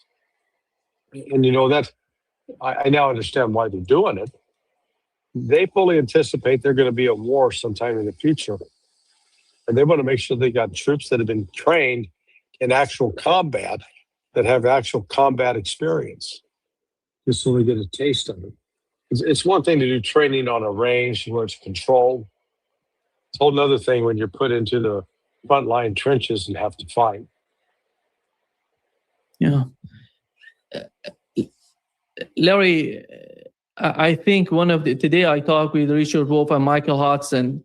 They said with this new wave of sanctions that they're talking about, the role of SWIFT system is getting bolder because one of the main tools for the Trump administration is the way that they can manipulate the SWIFT system and put in pressure on Iran and Russia. Do you see that changing? Well, they can't. They can't put pressure on Russia and Iran through the SWIFT system because they're outside the SWIFT system now.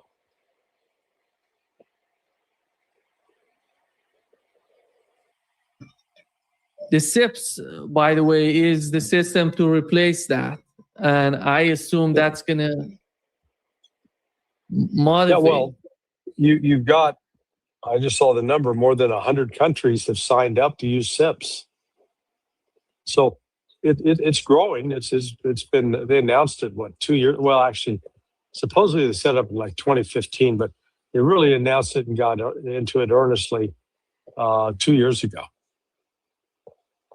And now, it's becoming global. I said 100 countries have signed up to use the Chinese system. Chinese are so smart, in my opinion, because they're providing everything, loan, and they're trying to build infrastructures in other countries. And finally, with the SIPs, they're going to provide it to everybody. And then they say, we're not going to interfere in your internal affairs. That's one of the main, the most important things on their part. They're so smart, by the way. They're not going to do regime change. They're not going to, we don't like you. You have to change the government there. Then we're going to give you something. Those days are gone. But it doesn't seem that Washington is perceiving that. No, I mean, Washington's, I've described him as a prehistoric insect frozen in amber. I still think it's 1990. I still think the United States is the most powerful economy on the face of the planet. We've got the strongest currency. You have to bow and genuflect to us. U.S. no longer is in that position. It's lost its leading position. It's becoming one of just another group of nations. Thank you so much, Larry, for being with us today. All right, Great friend, pleasure as always. And see you tomorrow.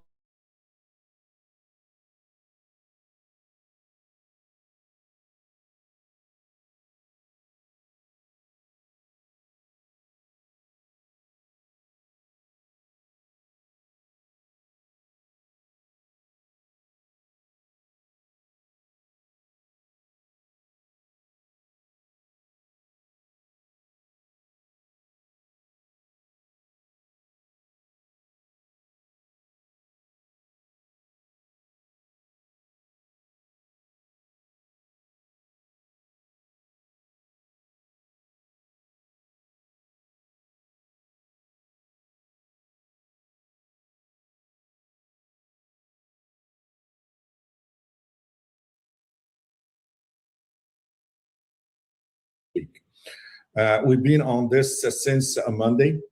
And yesterday we did a show together where we reconfirmed it. Then we.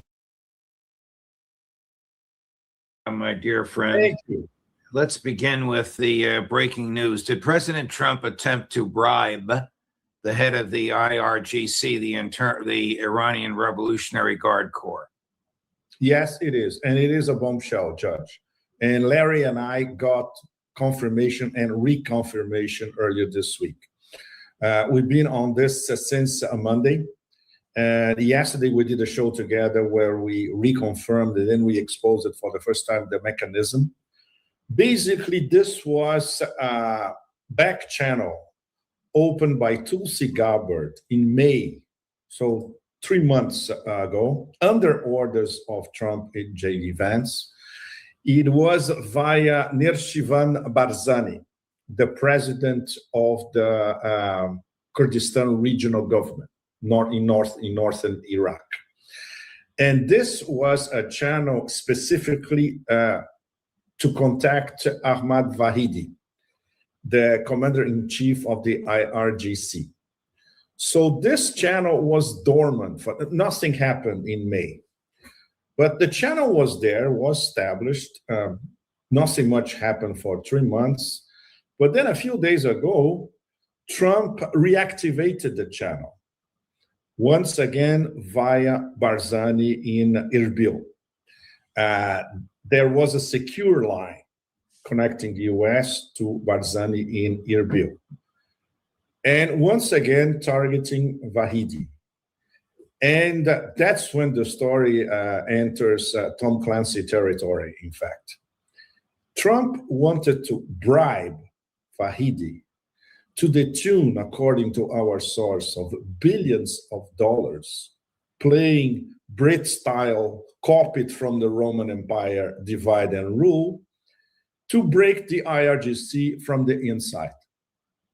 The problem is Vahidi, obviously, he said, not only he said totally no, because this is against the Shiite code of ethics, of morals, of Shiite resistance, you name it. But also he told the people in charge in Iran. Don't forget that he's not the second or the third most powerful man in Iran. The second most powerful is Mohsen Rezai, who was also before that, during the Iran-Iraq war, for instance, he was the commander of the IRGC. And he is now the secretary of the Supreme National Security Council and personal representative of the Supreme Leader.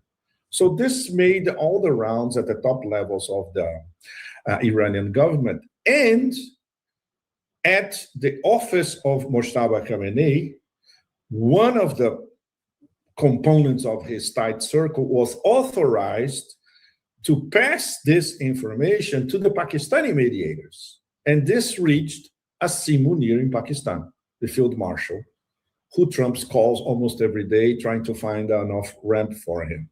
And that's how we learned the whole thing. So the source, it could not be more unimpeachable, is straight from the office of leader Mojtaba Khamenei. So this is how it worked. The White House contacted Barzani. Barzani contacted Vahidi. Vahidi said no and talked with Mohsen Rezai, and this arrived to the Supreme Leader. And then the office of the Supreme Leader authorized, okay, pass this information to the Pakistanis because after all, they are the mediators. They need to know about this. And obviously, this is how we learned in the past few days, and we reconfirmed definitely yesterday. Why is this not front page, top of the fold news that Trump attempted to bribe with in excess of $1 billion the head of the IRGC? It should be front page news everywhere, from West Asia to Mar-a-Lago and Washington. No question about that. There are several reasons why this will not be confirmed publicly. First of all, the IRGC is very reticent to share this kind of information. This is extremely sensitive information, which they guard for themselves. And of course, they share only with very, very close partners. Second, they know that there will be repercussions if this goes out globally. And obviously, the American empire is going to become even more deranged than it already is.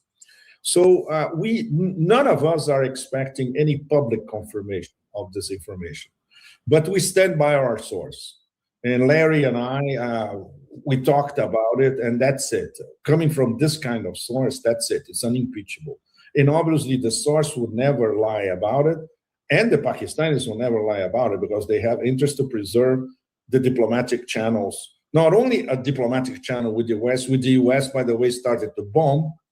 The West is starting to bomb the Pakistani mediating channel. But they want to keep the channels open with the Iranians because this is of interest of Iran, of Pakistan, and especially China. Because China has been in the background all the past 2 months or during the Dead Cat MOU life, because China was basically talking to Pakistan, do anything to try to get a break and get the Americans back on the table before and after Trump blew up the MOU. Yes, this attempted bribe, particularly one of somebody as powerful as the head of the Revolutionary Guard, and particularly one involving more than $1 billion, is right out of the Israeli playbook.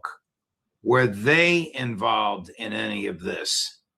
We don't know if Israel was directly involved. We don't have this information. What we do know is that the playbook, Judge, was the Venezuelan playbook. The problem is nobody at the Trump administration is cultured enough to make the difference between corrupt Latin American elites, not people. And some friends from Venezuela told me, please don't make the mistake of confounding us with the elites. Of course not. But elites in Latin America, wherever they are easily bribable with a suitcase full of dollars. And history has proved them to us over and over again. with the Shiite and especially the hard note of the Iranian state, which is the IRGC. These people are incorruptible. Whatever their other faults, we're not commenting on that, but they are incorruptible because they see themselves as on a mission to defend Iran from an existential foreign threat, and they're acting accordingly. And on top of it, Judge, the Trump administration went after the wrong guy. Right. The really powerful guy is Mohsen Rezai, is not Vahidi. Mohsen Rezai is over let's say, micro and micro managing everything concerning military matters. And of course, in direct communication with the leader full time. After all, he's the personal representative of Mojtaba Khamenei. He was appointed only less than 2 weeks ago to this post. Wow. So the United States, if it thinks it can bribe the Iranians, particularly a person of this magnitude, number 3 in the leadership, as you say, manifests yet again a gross misunderstanding of Iranian culture, Iranian thinking, Iranian determination. I mean, Trump sounds, if your sources are right, Trump is acting like a mafia boss. Once again, well, this is, did you see the latest episode, Judge, with North Korea and South Korea?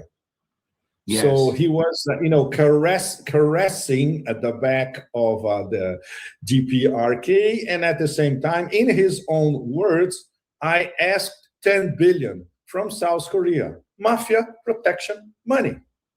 This is how this empire of grifters work, and it's transparent to the absolute overwhelming majority of the global South and some nodes in the global North as well. This is what it is, an empire of grifters. We lie, we cheat, we steal, and we bribe. Wow. Can Iran escape the West? Can it escape the clutches and the sanctions of the West? Very, very difficult, Judge, because now, apparently now we are on the new stage of American maximum pressure, which is, in the words of the Trump administration, whoever is talking about it, to strangulate Iran financially and economically. Well, never forget that the empire is immensely powerful in financial terms. But they cannot strangle Iran once again, because Iran is not an island. Iran is the key crossroads of trade, business, and connectivity corridors at the heart of Eurasia. And they have behind them full support from both Russia and China. So the Americans cannot strangulate the communication corridors of Iran with Russia, to start with via the Caspian, or with China via Central Asia. They can interfere, and they will. There's no question about that. But they cannot sever these connections. They cannot, but they are already trying, because they will sanction Pakistan heavily, the overland connectivity connections between Iran and Pakistan, the 6 connectivity connections.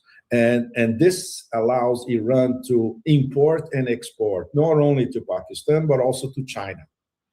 It's the connection between Xinjiang, Pakistan, all the way to Balochistan, arrives at the port of Gwadar in the Arabian Sea, and then to the border with Iran is 89 kilometers only. So the trucks keep going from Gwadar, crossing the border, no duties, no customs, nothing, and entering Iran back and forth. The Americans are going to go after that. There's no question about that. How, we still don't know. And of course, they have multiple ways to do that in terms of utilizing their relatively dormant terrorist cells. Wow. MI6, CIA, and Mossad, they are in Balochistan for a long, long time. Even before 9/11, they were already there. So we can expect trouble in both sides of Balochistan, the Pakistani side and the Iranian side. And of course, yes, go ahead, Judge, please. Please continue, because I was going to change the subject. My apologies. Please continue. No problem.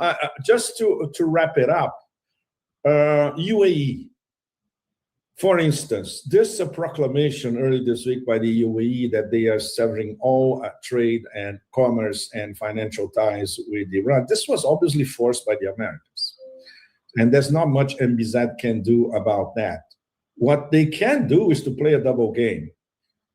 Because before this is part of maximum pressure, American maximum pressure. Before that, don't forget, last week, the Emirates sent $3 billion cash and 2 tons of gold in 2 separate flights to Tehran, trying to break the ice and trying to restart a process.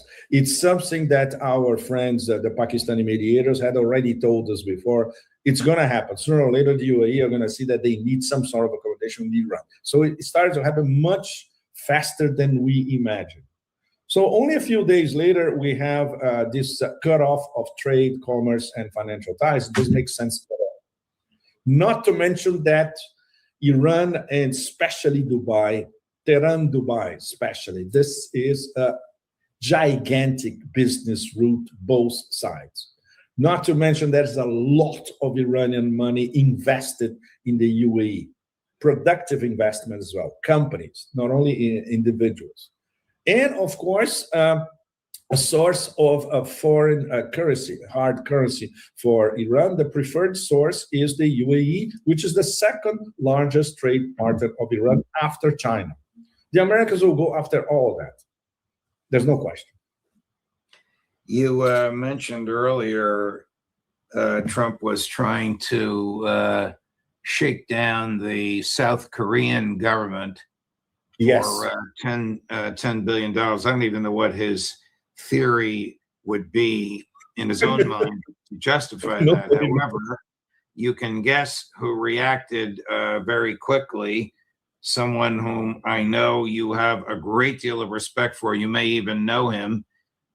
He may be the second most significant diplomat on the planet after Sergei Lavrov, and that's Chinese Foreign Minister Wang Yi.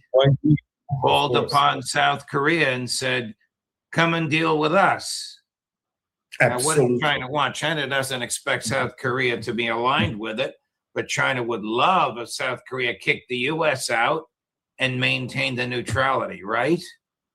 Yes, and that's quite possible. And another fateful concourse of circumstances, maybe I'll be able to be in South Korea in less than 3 weeks from now. So I'll be able to see that on the spot and talk to South Korean officials on the spot about that.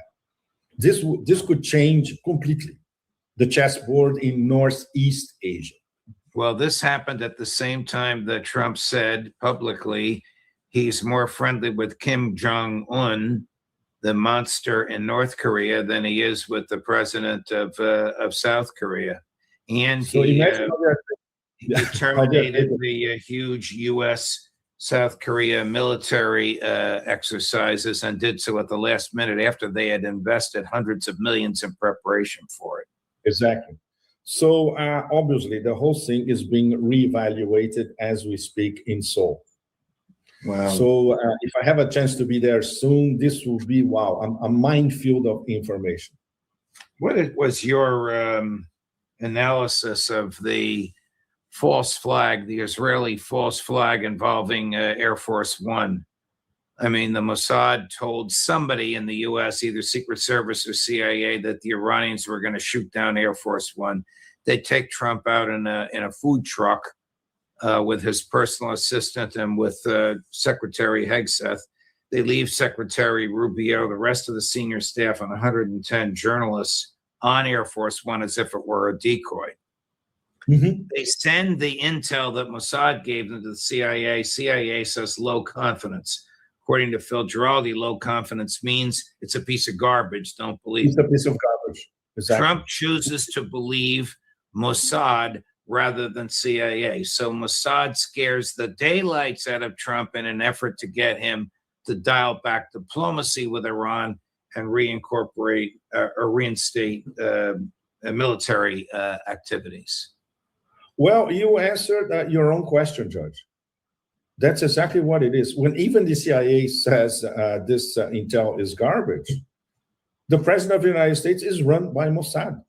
This is the headline, which, of course, anybody with an IQ in the US already knows. Well, apart from that, we are getting on the chessboard itself, it's getting hairier and hairier by the minute. This Israeli attack on Turkish assets in Syria could be the prelude of the prelude for the next war, which was already telegraphed by the Israelis themselves. Turkey is next. But Turkey's military is 10 times the size of the IDF, isn't it? Exactly. But, well, the way that things are evolving are frightening, in fact. And we still don't have enough elements to see that this may be all connected, of course, with trying to cut off any margin of maneuver for Iran among the neighbors. So provoking more trouble in Syria via Israel against Turkey. Turkey has to think twice, 3 times, 10 times what to do next. But at the same time, if they are forced to intervene against Iran, for instance, with the Central Asians, where they could disturb the China-Iran railway with their Central Asian partners or influence their Central Asian partners. At the same time, American pressure on Modi and Epstein syndicate pressure on Modi to go after Pakistan. Wow, so destabilizing Turkey, destabilizing Pakistan, and Saudi Arabia is already destabilized because they simply cannot deal with Yemen. So we have the... Yes, go ahead. I think you should fly to Delhi next week so you can monitor BRICS. Aren't they all meeting there? Yes, I'm not going because I think it's sincerely, Judge, it's a waste of time. I'm not going to this particular. I have been to the previous BRICS summits, as you know. I reported to you from both, from Russia and from Brazil. Yes. And just to give you an idea, here in Europe, do you know that Ministry of Foreign Affairs in many European nations are telling their diplomats and journalists not to go to the BRICS summit? They're forbidding. They're forbidding because it's BRICS, because it's not the West. And they identify BRICS as an anti-West mechanism. So, you know, France, Italy, etc., Germany, etc., diplomats, journalists, analysts don't go to Delhi for BRICS. And especially because Russia and China and Iran will be at the table. And these are the, according to the National Security Strategy, existential threats against the United States. So this war of different blocks, or in fact, this war of 2 blocks, this clash now is becoming so outstandingly obvious and with no way out except a further monster clash between those 2 blocks that the situation by the day is becoming more dangerous. And this web of interlocking alliances, something could explode. We can have a mini explosion in one of them, and then everybody will be dragged into it, which, of course, would remind us of the situation before the start of the First World War in 1914, in a completely different setting, completely different context, but it's the same thing. Because of an interlocking clash of alliances, something could go out of control in a flash. The United States federal government debt exceeded $40 trillion yesterday. This morning, the interest known as the yield, but the interest the federal government is offering to pay on 30-year bonds is 5.26%. Now, it hasn't been that high in 30 years. 30 years, right. The government announced 2 days ago, it's another Scott Bessent ploy, that it was going to redeem the bonds. It was going to pay them back. And so many people lined up to have their bonds redeemed that Treasury didn't have the cash with which to redeem. Didn't have the cash. Exactly. So this is the situation that the American Treasury is in. It must literally borrow money in order to pay back borrowed money. How can an entity exist very long that is financed like that? Who could take Scott Bessent seriously? And pay huge interest on that extra borrowed money. Yeah, exactly, which they cannot sustain and they won't be able to repay. So they'll have to keep borrowing at higher interest to repay what they cannot repay, essentially. While I'm reading this, the iPhone is telling me that Prince Harry and Meghan Markle are going to move back to Great Britain. I mean, this of course is almost a joke that it would interfere with what I'm reading about the 30-year yield on the bonds. But I'm thinking maybe Prince Harry and Meghan could run the Treasury Department better than Scott Bessent. They should run the Treasury, and that to be even funnier than a Monty Python sketch, in fact. Yes, yes. And more believable. Pepe, no matter what we talk about, thank you for the sense of humor. Thank you for the extraordinary insight and for your and Larry's incredible sources. Boy, this attempted bribe, I know the Iranians are shy about this stuff, but this should be a front page, top of the fold in the Wall Street Journal, the New York Times, the Washington Post. I wonder even how my friends at Fox would deal with this.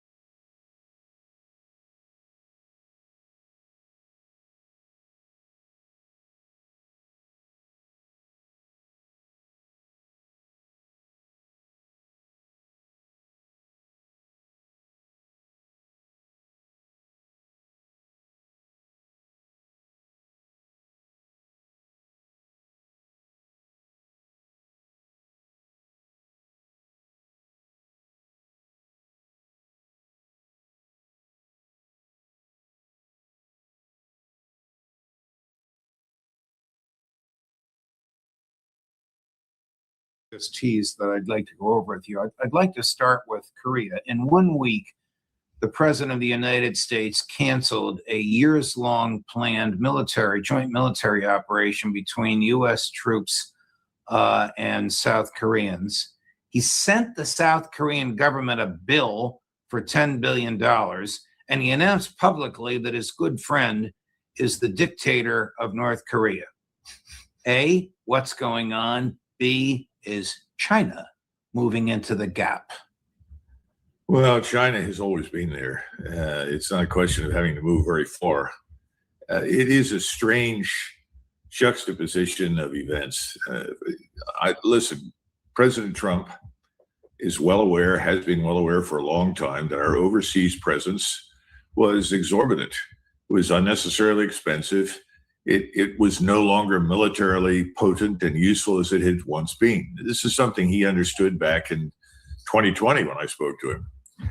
But this business now, it makes no sense at all. This is a sort of irrational striking out at Korea because the South Koreans simply said, look, we're not sending whatever Navy we've got to the Persian Gulf to try and break through the strait. The South Koreans, like the Japanese and others, have all said, no, wait a minute, let's talk to the Iranians.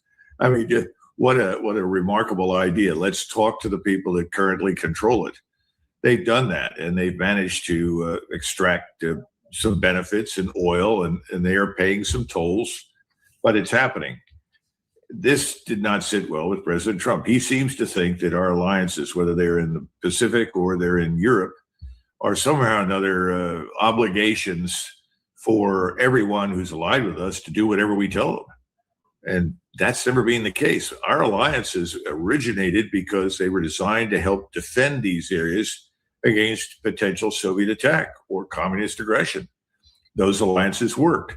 The problem is when the aggression ended, the Soviet threat died, the whole thing should have fallen apart. Instead, we kept it going because we're comfortable with what we think is foundation for our hegemony over the world. So now he said, an exercise that we've been conducting for years with the South Koreans, fine, I'm canceling it.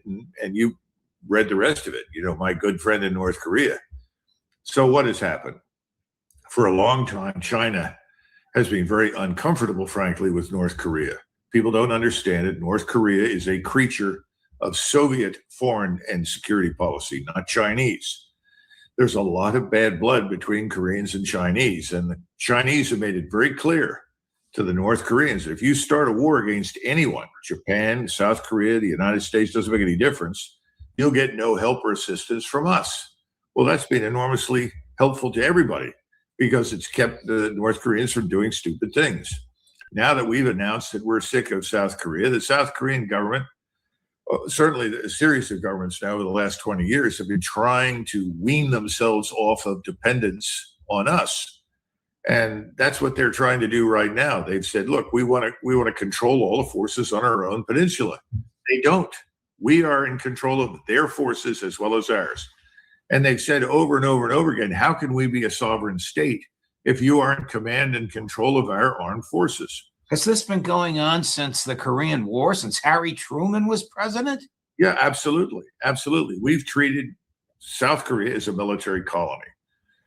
South Korea doesn't need us. They have almost 50 million people living in that place. It is one of the most productive and successful economies in the world. Its economy is larger than Russia's. Now, stop and consider for a minute, why is it that we maintain 26,000 U.S. Army troops on the peninsula? Well, there are a lot of reasons. It's this hegemony obsession. It's also because the Department of War understands that once those forces come out, there will be questions about the justification for the force structure. So you cling to whatever you have overseas as a commitment, whether we need it or not, in order to maintain your force structure. But in the meantime, the Chinese have stepped up and said, look, we understand that you've got problems with the Americans right now. Let's be frank, if the Americans leave, you can be neutral. That way you can trade with everybody, and we will discuss the future with North Korea. In other words, Beijing will determine North Korea's destiny. And Beijing looks at South Korea and North Korea. North Korea is essentially circling the drain, is heavily dependent on whatever it can get from Russia and China to survive. And South Korea is the opposite. It's this burgeoning powerhouse of economic strength. So with whom do you want to do business? Well, obviously South Korea, and China has a land office business with South Korea. What China wants to do is gradually, over time, not instantly, not tomorrow morning, but over time, help the Koreans to become one country again. So it's time for us to leave. We should have left Korea 10, 20 years ago. Right. But, for the reasons I've outlined, we've stayed. Well, now President Trump, in the wrong way, is helping us get out. And I think we should get out. But unfortunately, by the time we leave, we're not going to have large crowds of Koreans cheering and waving goodbye. It's going to be ugly. Will Korea, whether you call it, because the South calls itself Korea, so will South Korea or will a unified Korea ever be neutral? I think so. I do. But again, in the Orient, everyone has patience. Right. They're all willing to wait for decades for things to happen. Remember the original date, I think it was 2046, it had been mentioned by President Xi years ago for reunification with Taiwan. And that was just a temporary date that he fixed and said, that, we're looking at that as a target date. He didn't say, if we don't get it, then we invade. We keep trying to portray China as some sort of imperial Japanese force that wants to overrun Asia. They don't want that. It's bad for business. These people are smart. They want to do business. They're not interested in war. So there's patience there. There's patience in Korea. There's patience in Japan. There's patience in Beijing. And by the way, Beijing isn't going to do anything, nor is Korea going to do anything without consulting the Japanese. That's the way things are done over there. Wow. I hate to play this, but I have to because we're talking about this part of the world. I mean, it's really deplorable. This is Senator Darlene Graham, the sister of the late Senator Lindsey Graham, who was appointed to replace him, was asked a simple question. Senator, are Taiwan and the South China Sea national security issues for the United States, and if so, why? Watch the answer, Colonel. Chris, number 23. Senator, are Taiwan and the South China Sea national security issues for the United States? If so, why? I'm sorry, could you repeat the question? Are Taiwan and the South China Sea national security issues for the United States? And if so, why or how? I'm just going to be honest here. I'm not on national security.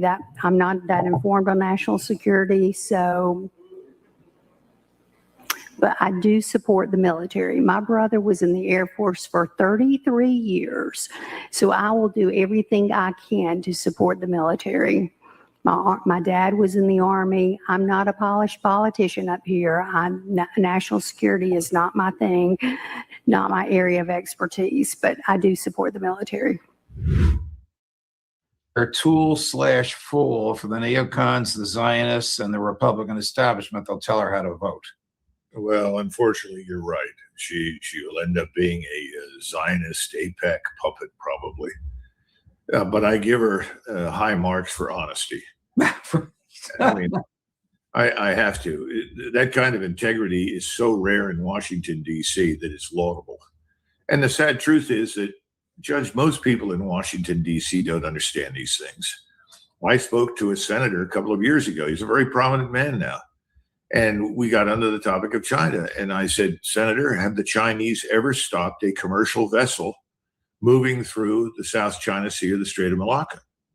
And he said, I don't know, but I've been reading Gordon Chang's book. I said, well, put the book down. And we've got to answer that question. He said, well, what's the answer? I said, no, they never have. China is interested in ensuring that the South China Sea is a passage for everybody, not just themselves, but they have a history of watching the British, the Japanese, and us potentially bottle them up. The British and the Japanese did bottle up their ports and control it. So I give her credit for at least admitting that. The bad news is you're undoubtedly right. The people that put her there are going to expect her to do what they tell her to do. Colonel, yesterday, the federal government's debt reached $40 trillion. It wasn't a surprise. We could all see it coming. I thought it would come a little later, but it came yesterday. Earlier in the week, the Secretary of the Treasury announced that the United States government would be buying back its bonds, essentially repaying the loans for people who had loaned it money. So many people lined up to have their loans repaid that the government didn't have the cash with which to do it. So is the government now going to borrow money in order to pay back borrowed money? If the answer to that is yes, this is no way to run a railroad. Well, we've been running this railroad the wrong way for decades. And our sovereign national debt has practically doubled just in the last 10 years. So we need to stop and think about that. Talk about reckless spending. The problem, Judge, is as follows.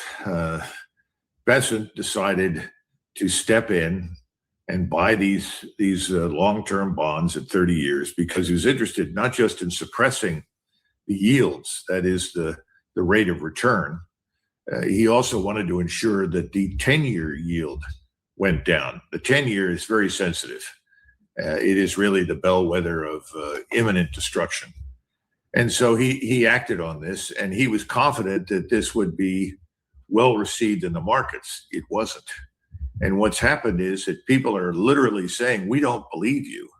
We don't trust the federal government. We don't trust the United States. We can't believe in you anymore. So if you want us to give you any money, you're going to have to let these yields rise naturally. And guess what the yield did? It rose. Yeah. We thought he was suppressing it. No, it rose. Why is that? Because the Treasury and the Fed are not in control. They're not controlling anything anymore. So what's the next step? And that's what everybody's asking. And unfortunately, I think we're going to print a lot of money. Yeah, both yields rose. The 10, but the 10 stunned him. The 30, he knew it was going to go up. Wow. Yeah, and look, this is bad news. You hit 5%. There's no one that disagrees out there with the notion that once you're over 5% on the 10-year, you're going to collapse financially because you cannot service the debt. That's an impossibility. Right. This whole scheme of borrowing in order to maintain a much higher standard of living than we are earning with what our economy puts out, which is one problem, is ending. There's another problem. It's the reckless spending on everything else. Look at what we're doing in the war against a supposed enemy that is not an existential threat. And quite frankly, I disagree. I don't think Iran is an enemy of the United States, nor does it need to be. But it doesn't make any difference. We've gone into this. We can't afford it. So we're back to this issue you and I have discussed before. Which happens first? Do we finally throw up our arms after the next round of pointless attacks and say, that's it, we're out? Or do we collapse here at home financially first? Well, I think we don't know the answer to that question, but it looks like we're going to end up doing both. Colonel, the government is a Ponzi scheme. If you borrow money to pay back borrowed money, eventually that train stops. Now the president, while we're talking about China, I have so many other topics for you, but I got to get this in, said that he will engage in, I think he used the word, the most vicious economic repression that's ever been engaged in to suppress the Iranian economy by imposing secondary tariffs on anybody that does business with Iran. Is he going to attack Chinese banks, many of whom own collectively 2 trillion of that 40 trillion in debt? It looks bad. And the right course of action for President Trump at this point is when he meets with President Xi. I think he's scheduled to meet in September with him. It's a one-day trip. The discussion should be, Mr. President, our currency is in trouble. Our economy is in trouble. Let's sit down and discuss how we resolve this dispute in the Gulf quickly. And secondly, what you and we can do together to deal with the currency problem and, frankly, the lack of liquidity in the United States and our falling economy. Nobody wants to do that because that means that we're humbling ourselves. But it's time for some humility because that's the best way out. Right. The solution in the Gulf today is very clear. It's over. We lost. Now, you can walk out without necessarily signing an agreement, and you can come to terms later on when the war is over and the bloodletting stops, because I think that could work. But you've got to be honest. And I think our strategic partners in the region understand this. The one that doesn't and wants to go on to the bitter end in the hopes that it will somehow or another work in their favor is, of course, Israel. Right. And Israel and its agents in the United States absolutely will oppose any move by this country to end its conflict with Iran. Is Israel about to go to war with Turkey? I don't think about is the right word, but I think we're seeing something that we've talked about in the past. I recall that when we first saw this sudden agreement that we crafted to protect Israel and its Greater Israel Project, which resulted effectively in the division of Syria into spheres of influence. And the Israelis said, we're going to take the south up to Damascus, and maybe someday we'll take Damascus. They didn't say that, but that's what they thought. But at the moment, we're going to take the south up to Damascus. And the Turks said, all right, but then you have to put in this ISIS government that we have now working there. That government will be allied to us and we'll control the rest. In return, the Israelis were also supposed to rein in the Kurds. That really hasn't happened. That remain a permanent threat to Turkey. So it's been a rough and rocky road. I characterize it as the equivalent of the Nazi-Soviet pact that divided Poland. That was a temporary solution, a temporary measure. It was never going to be permanent. Everybody knew that. The question was what would bring it down and who would attack first. I think we're in a similar situation today. The Turks are not going to start a war overnight with the Israelis, but the Israelis are pushing very hard in that direction. And I think, again, they're doing what they're doing and behaving as they are because they control us and they control our armed forces. Earlier this week, Colonel, the Kremlin warned the United Kingdom that there will be consequences to its provision of long-range drones and missiles for attacks inside of Russia. Now, President Putin himself used the phrase, there will be consequences. What might those consequences be, Colonel Macgregor? Well, President Putin said that the consequences could occur anywhere on the planet. In other words, he did not limit himself to saying, we will identify where the recent drones that were flown into Russia were developed, where the engines were made, and the improved rocket bodies were developed. We'll take one of your ships. We'll seize things of importance to you. We can operate on a global basis. I don't know what he's going to do, but I know that in Ukraine right now, we had within the last couple of days, 1,800 glide bombs delivered against targets in Ukraine. Now, that's about 70 sorties of bomber runs. That's phenomenal. You're talking about tens of thousands of tons of bombs. The war on the ground in Ukraine is definitely ramping up, and the forces are on the move, and they're closing in, particularly in the south on Zaporizhzhia, and I think eventually on Odessa. So he's definitely accelerating the campaign, and I think they want to gain serious territory, not for the purpose of conquering it, because frankly, they really don't want to rule anybody who's not a Russian, but they're going to complete what they set out to do with New Russia, Novorossiya.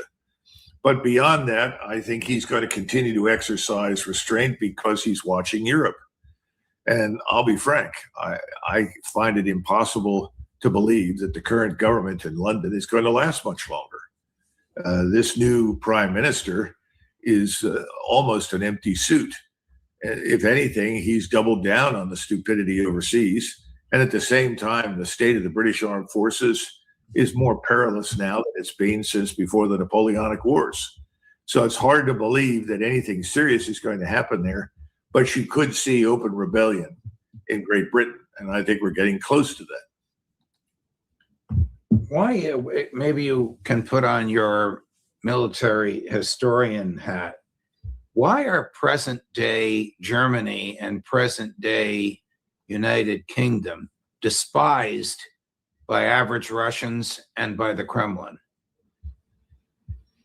Well, first of all, I think we need to distinguish populations from governments. I do think there is an understanding that they're dealing with governments that they regard as evil. Now, of course, you have this unfortunate element inside Ukraine and inside the Ukrainian government that sports these swastikas and other Nazi symbols, which are deeply offensive and repugnant to anybody with a brain who understands anything that happened during World War II. The Russians are particularly sensitive to it for obvious reasons. They don't understand why the Germans or the British would engage in this sort of thing. Well, I can tell you in Germany, the majority of the German population, if you look at the polling data, has no interest in conflict with Russia at all. None. The majority of the population in both Britain and in Russia, these majorities are disinterested in anything that you would call a military draft. They're all opposed to it. What you have are governments that are on life support, that are ruling through machination. In other words, they're rigging elections. They're making alliances at the local as well as national level, doing anything they can to stop the nationalist parties or nationalist elements from taking over. Because the nationalist parties and elements in all of the European countries are not focused on destroying Russia. Far from it. They're focused on bringing their countries back from the brink of restoring their economic health and driving out millions and millions and millions of non-Europeans that don't belong in their countries, they were never asked. Their government simply said, by all means, bring everybody in. They don't want it. That's their focus. So I think the Russians understand that. And I think the Russian, and I say Russians, I'm talking about the government. So I think they will exercise restraint, believing that the 11th hour has arrived in the European states, and these European states are going to be so absorbed domestically with their own problems, there will be no further nonsense in terms of supporting Ukraine. And by the way, they're looking at our economic condition. They're looking at what's happening on Wall Street. They're looking at the bond market crash, and they're beginning to wonder how much longer we can maintain this steady flow of funds and support into Ukraine, let alone against Iran. And they're right. They're right to be patient at this point. Is President Putin still retaining his patience? I think he's the most patient man in Russia. Maybe on the planet outside of the Chinese. Yeah. And we should be perpetually grateful. Whenever I hear somebody say, I hate Putin, it's like, first of all, nobody knows the man. Nobody knows much about him. And a lot of what is said about him is made up, as you would imagine. We always tend to try and transform everybody we don't like into another version of Saddam Hussein. That's the neocon Zionist AIPAC model. And they're all in for the destruction of Russia, just as they're all in for the destruction of Iran. And I think it's absurd. But again, here's something else. No one in the United States is interested in either of those wars. Nobody cares. Look at the polling data. Everybody wants out. Everybody's focused here. And they're worried about how much more inflation, more bond buyouts are going to introduce into the United States. But look at this. Chris put up the slide that we just texted about. Here's a crew in the United States that wants war. AIPAC boasting that more than 254 people running for the House of Representatives and the Senate are having their campaigns financed by AIPAC, in many cases, both parties, so they can't lose. This is what Trump is confronting. Well, yeah, of course he confronts it, but he's made it worse. Yes. He's been the principal champion. That's why Americans are realizing they don't have a government that represents their interests. Now, in fairness to some of the people on the list, I know some of them, they do not support these wars, but they're afraid not to take the money. They're afraid not to vote for something they know is bad and wrong and damaging. So to be frank, I think things are going to have to get worse, and they will. Yeah. We're now on the edge of collapse. We're staring into the proverbial abyss. There's no way out. You can't just keep on buying up debt, putting it on a phony ledger, pretending it doesn't matter. We've crossed the Rubicon. Everybody knows that, but people want to desperately believe the inevitable can be postponed. But every market analyst, everyone who looks at the situation says we can't postpone the cataclysm that's now scheduled. We had opportunities to cut spending. We could have stayed out of these wars. We could have cut back on this defense budget, $1.5 trillion, which is absurd, but we've done the opposite. Colonel McGregor, thank you very much. Boy, we went all over the place. It was, from my perspective, Coffee. Follow me.